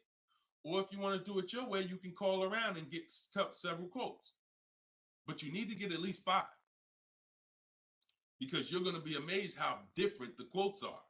One dealer's charging $550, another dealer's charging this, another dealer's charging this. Hey, that's a $5,000 difference. That's the way it should be. That's the way it should be. Okay, so that's what you focus on, Michelle. Forget it. If you're going to pay cash, keep that in the background. People walk into a dealership all the time. You see it on internet. They make videos about it. Oh, I'm walking in, man, about to get this Lamborghini. Yeah, I want that black one right there. Boom. All right, write him up. Let's get him out of here as fast as possible before he realizes what he needs to ask. Okay, and he don't want to look like he's negotiating. You're going to overpay all the time. People celebrate the cars, but they overpaying for them. So don't focus on how I'm getting the car. Focus on, let me get these offers so I can make sure I get the best price. Once I get the best price, here's the cash. Okay? Great question. Shoot the next one up, Dolan. We're live, y'all. This is our Thursday, 12 p.m. show. We'll be live for about an hour. So we're going to try to get through as many questions as possible, but I don't like to give short answers. And for those of you who like to shine, I want all the answers in one spot. That's in my new book. It's a digital book. It's called Cars from Home, 7 Steps to Saving Time, Money, and Avoiding Dealers. And you can get yours, have everything I teach in one spot. If you get the 75% off price, it's $24. It'll be in your inbox in 5 minutes. You can get it in my TikTok bio. You can get it in my Instagram bio, or on Facebook, YouTube. We got a link in the comment section for you that you can get your copy at 75% off. But it's only for 30 minutes. Once the timer expires, it does go back up to the $97 price. Okay, YouTube, Hanako. Sorry, hold on. Eyes water, I'm sorry. All right, YouTube, Hanako. What if you guess incorrectly on what your yearly mileage will be for a lease? Can you renegotiate your lease if you will go over the mileage? So some brands will let you buy mileage before the lease ends. So you can buy them, but I think BMW has it where you can buy the mileage for like 15 cents, but you can't be within like the last 3 months or last 6 months, something like that. So everybody, if you do have that option, you want to call your leasing company and you want to see.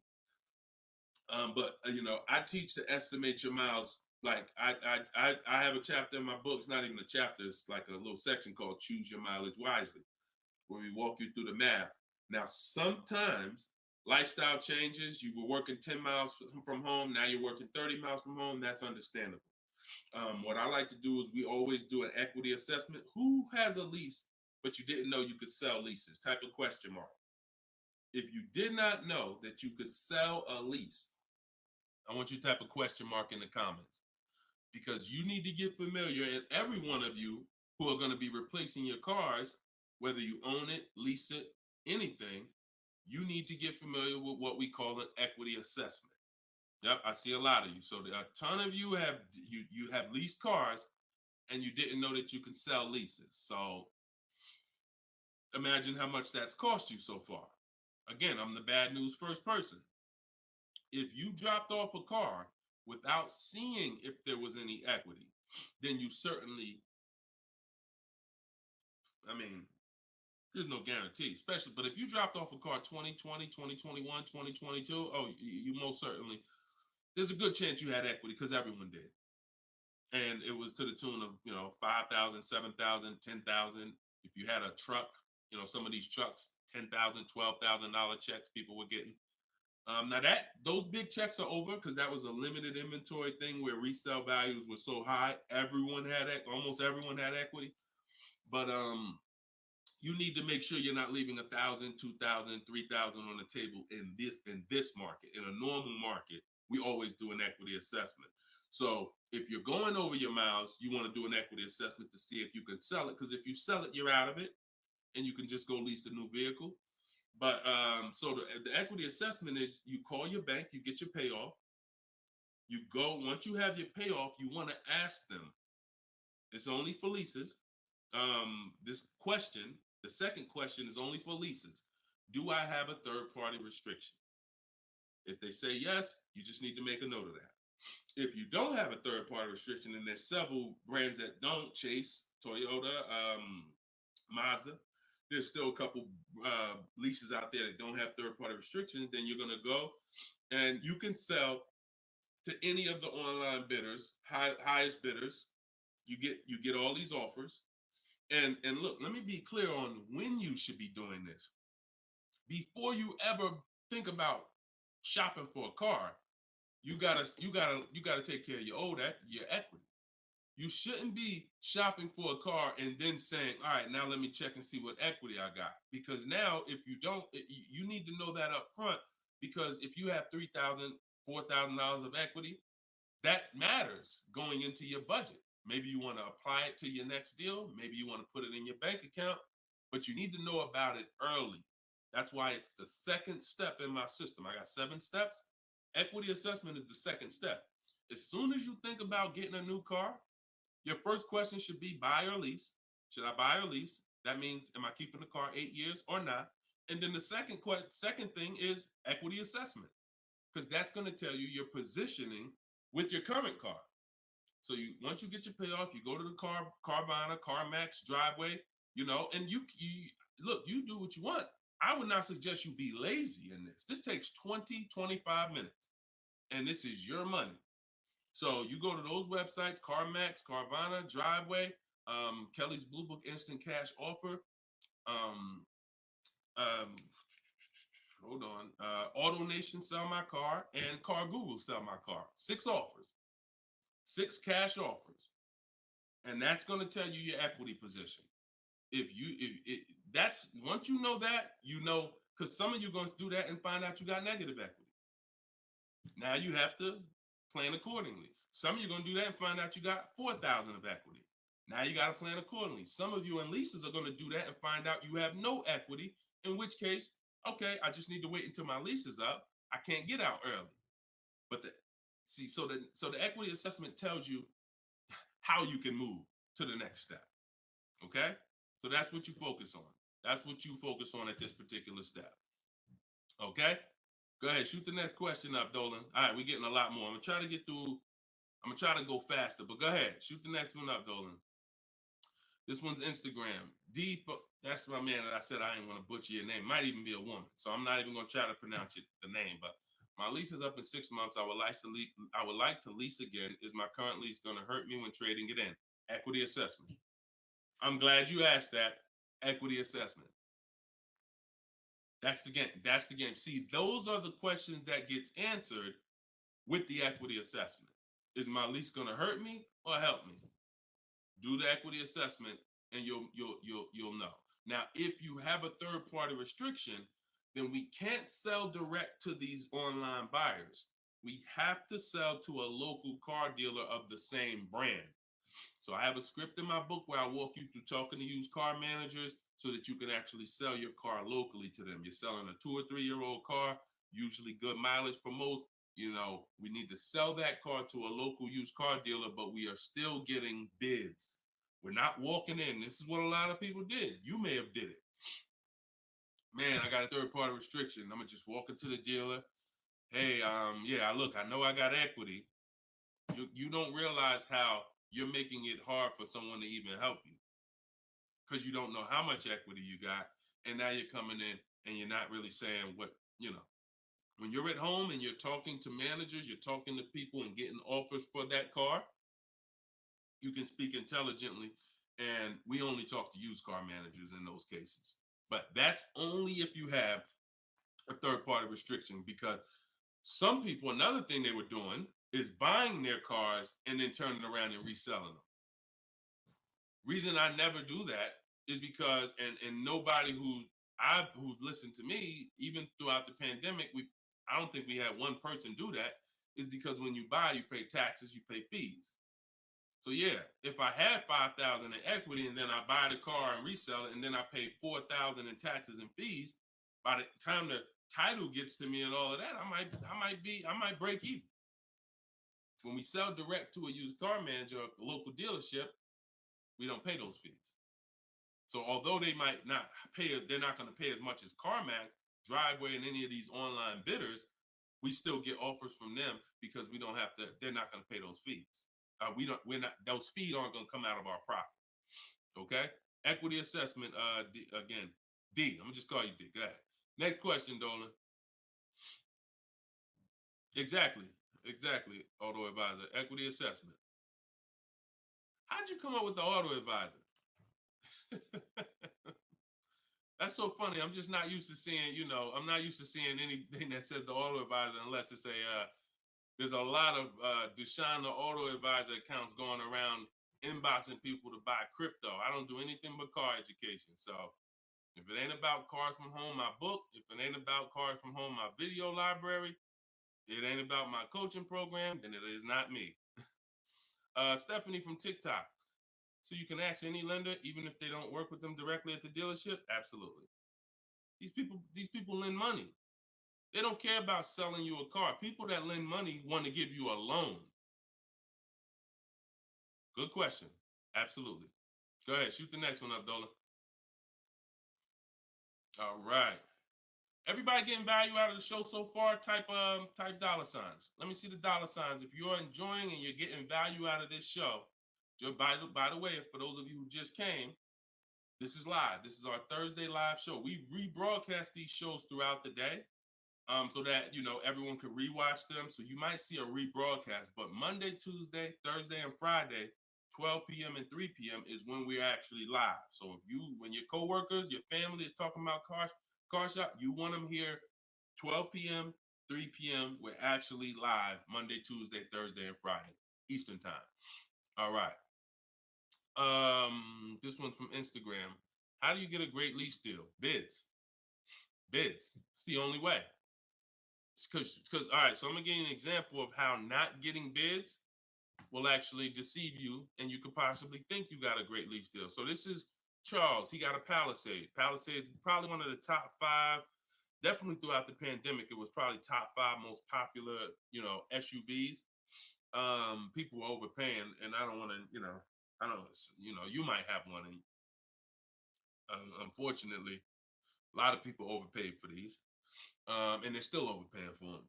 So he reached out to 3,500 dealers. Now he used my system. So this probably took him about 25 minutes.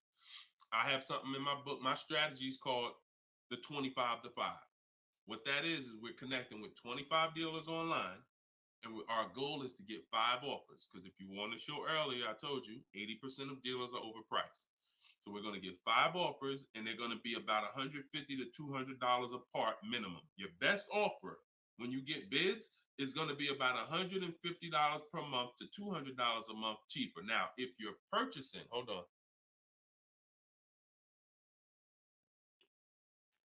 All right. Now, if you're purchasing, you're going to see, for those of you who are buying new cars, because we have several people that do that, you're going to see that there's about a $5,000 difference minimum between your best offer and your worst offer. So let's say I was buying this Palisade. When I get my bids, my best offer to my worst offer is going to be close to $5,000 difference. That's when you know you're doing it right. because we get below market car deals. Some people get market value car deals. Some people pay above market value car deals. Depends on the skills they have. So he got bids. He did this, used my system. Took him probably 30 minutes to reach out to 35 dealers, maybe 25 minutes, and he got 10 quotes. Offers range from 1.23 to 1.66. Now, that's what that's what I'm telling you. The 1.26 lease that he ended up getting a 1.23 because we always send a counter offer. I have a calculator in my book where you put it in. We must send a calculator. We must send a calculator. We must send a counter offer. So he ended up closing the deal at 1.23, all online. Never spoke to the dealer until he was ready to lock up the deal. But see the difference, 1.23 to 1.66. That means he's looking at offers. His best offer was $597 on a $48,000 Hyundai Palisade. His worst offer at 1.66, that same 1.66 divided into 48,500. Hold on. 1.66 times 48,500 would be about 700, 900, call it $800. So he's getting offers. That's when you know you've done it right. So to answer your question, Tobo, how do you get great lease deals? Bids. It's the only way. It's the only way. So his best offer is $597. The worst offer he saw out of all of them, he got 10 of them, was $800. Same vehicle. 80% of dealers are overpriced. Okay? Must get bids if you want to get deals like this. Only way. All right? Shoot the next one up. Now, look, hold on real quick. I want to say one more quick thing. Until you get bids and you have enough bids, you might think you got the best deal, but you just don't know what the best deal is. See, you're going off your gut. If you're going off your gut, look at Kimberly.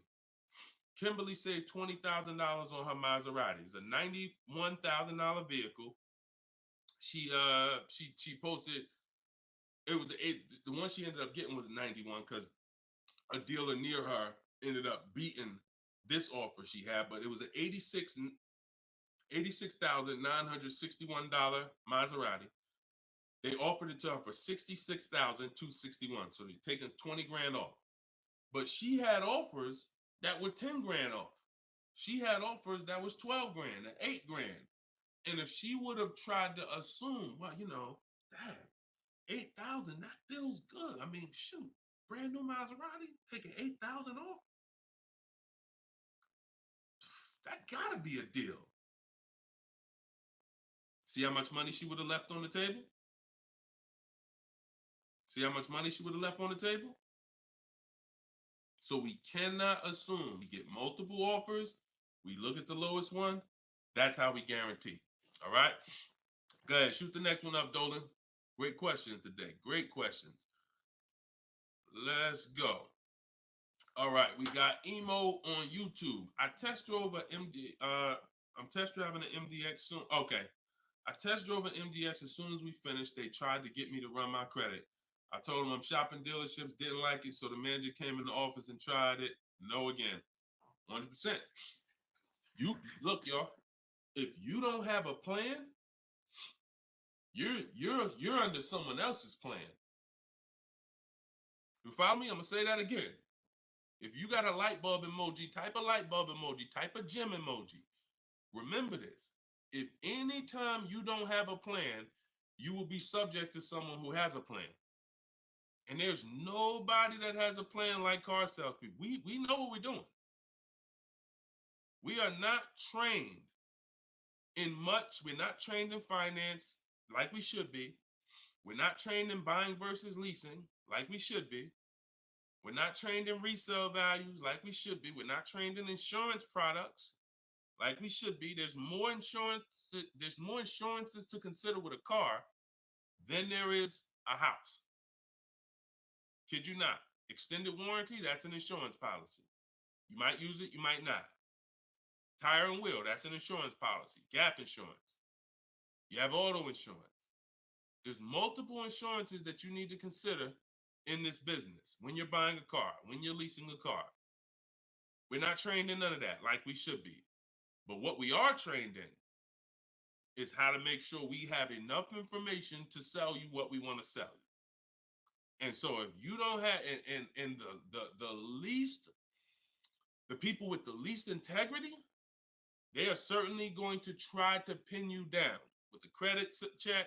Can't give you a credit. I can't give you a quote without your credit. Come in. I need you to be here. When can you come? First question they ask, you all right? Who's getting phone calls from dealers right now? Raise your hand and type me if you're getting phone calls from dealers right now for any reason. Bring your car in early. Hey, your lease is almost up. Hey, I saw that we can get you in a new car. We can keep your payment the same. Look, nobody's business. If you're getting phone calls from dealers right now, type me in the comment. Look, Skinner said they blowing me up. So understand the reason why they're doing that is because they want to pin you down. It's just come on in. When can you come in? When I can come in, I get you to talk. Numbers in here, it means you're pinned down. You cannot do this. You're losing all your leverage. So that's why I'm telling you, you're going to shop with a plan if you're following what I'm telling you, if you're following what I teach. Some of you have my book already. Shout out to those who have my book. We're rated 4.9 on Goodreads.com. Appreciate everybody who's reviewed the book. You can get yours for 75% off. It's normally $97, but in my TikTok bio, 30 minutes only, you can get it for 75% off. Instagram bio is $24 if you get the deal in the comment section. But you must have a plan because they have a plan and you don't know who you're dealing with. So that's all I could tell you. But I'm glad you stuck to the guns. Even under the pressure, you didn't let them run your credit. You stuck to the guns. Way to go. All right, go ahead, Dolan. This one's from TikTok. Better to buy used or new? Planning to keep longer than 8 years. Thank you for all that information. Letting me know you understand the 8-year rule. I appreciate you. That's a matter of, okay, so if I'm buying to keep more than 8 years, right? Only question between new or used is a question of budget. Can you get everything you want and need in a new car for your budget? Once you get all your bids, can you get all those bids? Is the best bid that's going to win your business on a new car in your budget comfortably, then get a new car. But now some of you can't afford a new car that covers all your needs. Needs are the most important thing you need to think about. You need to know the difference between wants and needs. Needs is, I got 3 children, I need a third row. Need is, I drive on the highway a lot, I need a car that has good acceleration. That's needs. Needs are things where if you don't get them, you're not going to like the car, you're going to trade it in because it's not doing the basic things you need it to do. That's needs. Wants is, I like to have the sunroof. I don't need it though. But if I can get it in my budget, I'll take it. I like to have this. I like to have that. These are wants. You got to know the difference. Unless your budget can buy everything. But if you can't get everything you want and need in a new car for your budget, then we go used. But if you get everything you want, there's plenty of people who are like, you know what, Deshone, I am a long-term person. I'm keeping more than 8 years. I could afford both. I only get a car every, only once a decade. I want to get a new one. That's fine. And some of you are like, you know what? I really want to go with even more value. So I'm gonna look to get a pre-owned one, not 30% off the price, 20% off the price, 40% off the price. That's fine too. There's no right or wrong there. Just go through it and pick the one that works for you. Great question. Okay. And now I haven't told you, while you putting the next question up, Dolan, my process for shopping for new cars and leases is totally different than the process we teach on shopping for used cars. It's entirely different. One is called the 25 to 5, where we're reaching out to 25 dealers online, connecting with them, looking to get 5 offers. The other one is the multiple marketplace strategy, where we're on all the online marketplaces where used cars are, and we're narrowing down. We're looking at the used car market, the low prices. We're turning on alerts on our phone so we get notified whenever there's a new car that pops up. Totally different process. Both are online. But with a used car, we cannot do 100% of our transaction online. Sometimes with new cars, we've had people who never left their house. They just went to test drive the car and everything was done online and the dealer delivered the car to them. That's fine because it's a new car. No one drove it. With a used car, we must test drive. So we can only do about 90% of our process with used cars online. 10% has to be in the dealer. Okay. Miss Dollface on Instagram. When is the best time of the month to purchase a car? There is no best time. And I'm gonna tell you why. I know you pile. What's the time that you've been taught? I want to hear from you. Like, go to your keyboard right now. What is the time that you've been taught is best during the month to buy a car? And we got a bunch of people on here, a bunch of different people. Tell me the time that you've been taught is the best time to buy. And then I'm going to tell you why that's not the best time. Right? And I know what everybody's going to say. We all going to say the same thing because we were all taught. Well, now I can't say we because I was in the business. Exactly, HBD, end of the month. Cherie said November. Tothy on Instagram, end of the month. Look, Skinner, around the holidays. So your answer, Skinner, was about the same as Sharice. November, coming into the holidays. Now, I want you to picture any other business because what I'm trying to get you to see is that you are taught, programmed to shop for cars different than you shop for everything else in life. Everything else in life. Because if you had a business where every single time at the end of the month, just dozens and dozens of people just came into your store because that's what the marketing did. Are you more, and let's really use some real terms here. Are you more desperate to sell something when the store is packed? Or are you more desperate to sell something when the store is empty? See, I want to tell you a story. If I could get you to continue to keep these stories in mind, it'll answer your questions. Now, obviously, everything's in my book. Some of you have my book and you understand all of this is laid out for you. But even as you're listening, I want you to grasp concepts that you're going to see. Are you more desperate to sell something when the place is exactly, Toothy, when the place is empty?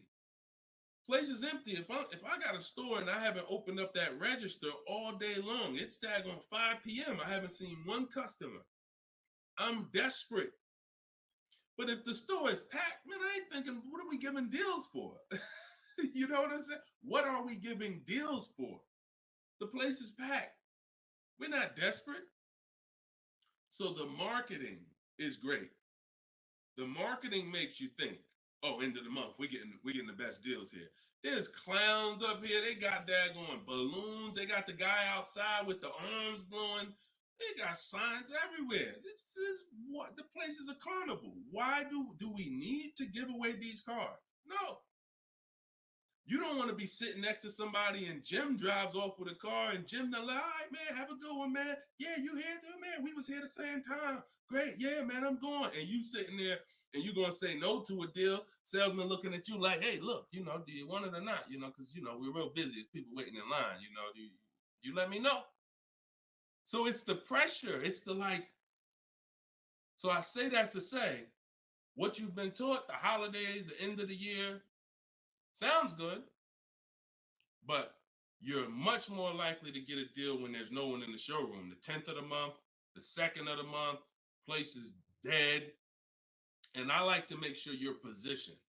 So what I teach is something you need to have 2 dates in mind. 2 dates. Every time you're shopping for a car, I teach you need to know these 2 dates. The as soon as date and the no later than date. The as soon as date is the soonest you can buy a car. Soonest you can buy a car, as soon as date. You're not in the market until your as soon as date is today. Step 5 in my process, my 7-step process is in the market, getting offers. I can buy something today. That's my as soon as date. My no later than date is my deadline. Now you have to know these 2 because the time in between is your leverage.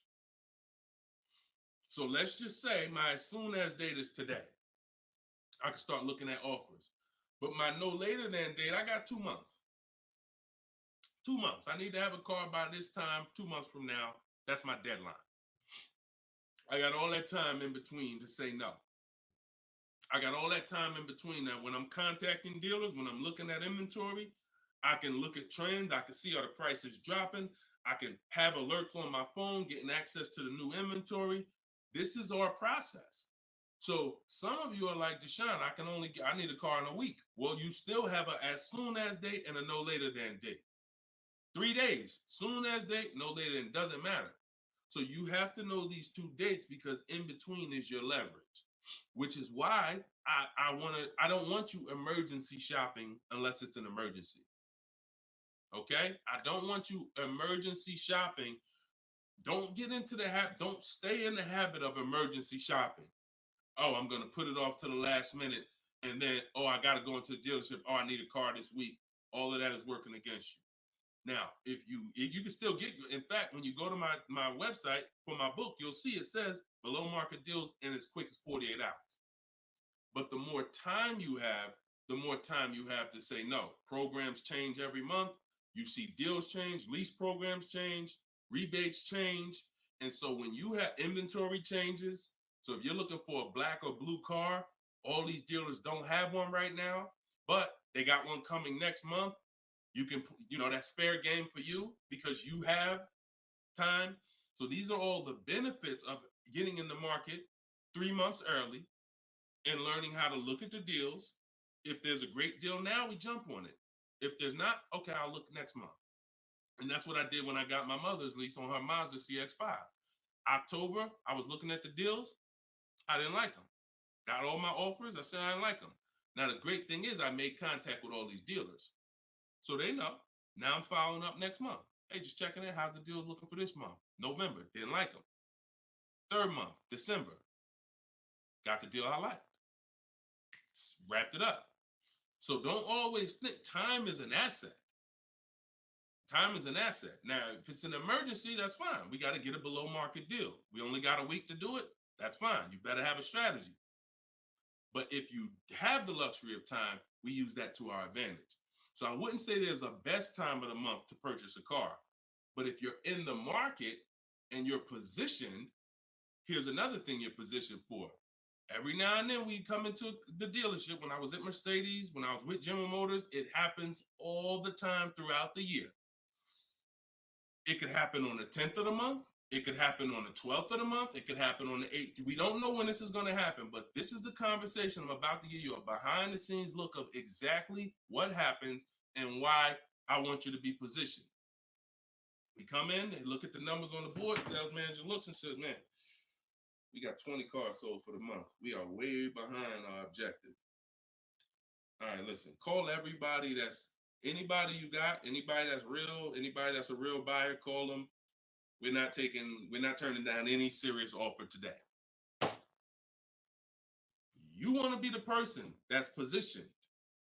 Hey, Jackie, and they're usually emailing us because we don't talk to, nothing that we do requires talking to salespeople. So if you email, hey, Jackie, hey, it's Ray over at such and such. Were you still looking for that car? Have you found it yet? No, okay, I know the quote I gave you before was $550. I know you wanted to be here, but my manager said, listen, we'll take any offer today. We really want to move a car. See, you were taught that only happens at the end of the month. It doesn't. You got to be positioned. You got to be positioned.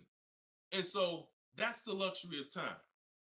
So this is what it is, y'all. I want you shopping with a strategy. This is what I want you shopping with. All of this is in my new book, Cars from Home, 7 Steps to Saving Time, Money, and Avoiding Dealerships, learning the science of making dealers and banks bid for your business while you sit at home, getting below market car deals in under 90 minutes. And you can get your copy for 75% off in my TikTok bio, in my Instagram bio, or you can click in the comment section on YouTube and Facebook. We got a comment pinned for you guys. Or if you're watching us on TV, you can scan that QR code with your phone. Get your copy, use it, use everything in it. I walk you through everything in there. Leasing is in there step by step. Purchasing new cars in there step by step. Purchasing used cars step by step. High mileage drivers, I got 2 strategies for you. If you're a short-term high mileage driver, everything's in there step by step. If you have credit issues, I walk you through step by step. So get your copy. We are back live for episode 7 at 3 p.m. And we'll, like I said, this is not a rebroadcast. We do these live shows Monday, Tuesday, Thursday, and Friday, 12 p.m. and 3 p.m. So we'll be back for our next segment in a little bit if you want to join us. If not, tell your friends about us, and we look forward to it. We always look forward to the people who are ready to change their life, empower themselves, stop shopping like desperate victims, begging people to help you, begging people to give you a car, begging people to help you. Please, can I get no money down? Going in with wrong information. Down payments are illegal. All of this stuff that is just totally terrible. It's no other way to put it. It's just terrible. I want y'all shopping different. I want you empowered. I want you in control. I want you leaving a dealership guaranteeing I got the best price. Sending me email, Deshone, look at this deal I just got. I got all these offers. Look at this used car I just got. I got 40% off the brand new price. That's what I want you emailing me. Empowered, and that's what we're going to get to. God bless y'all. I'll see y'all on the next segment. Shout out to everybody.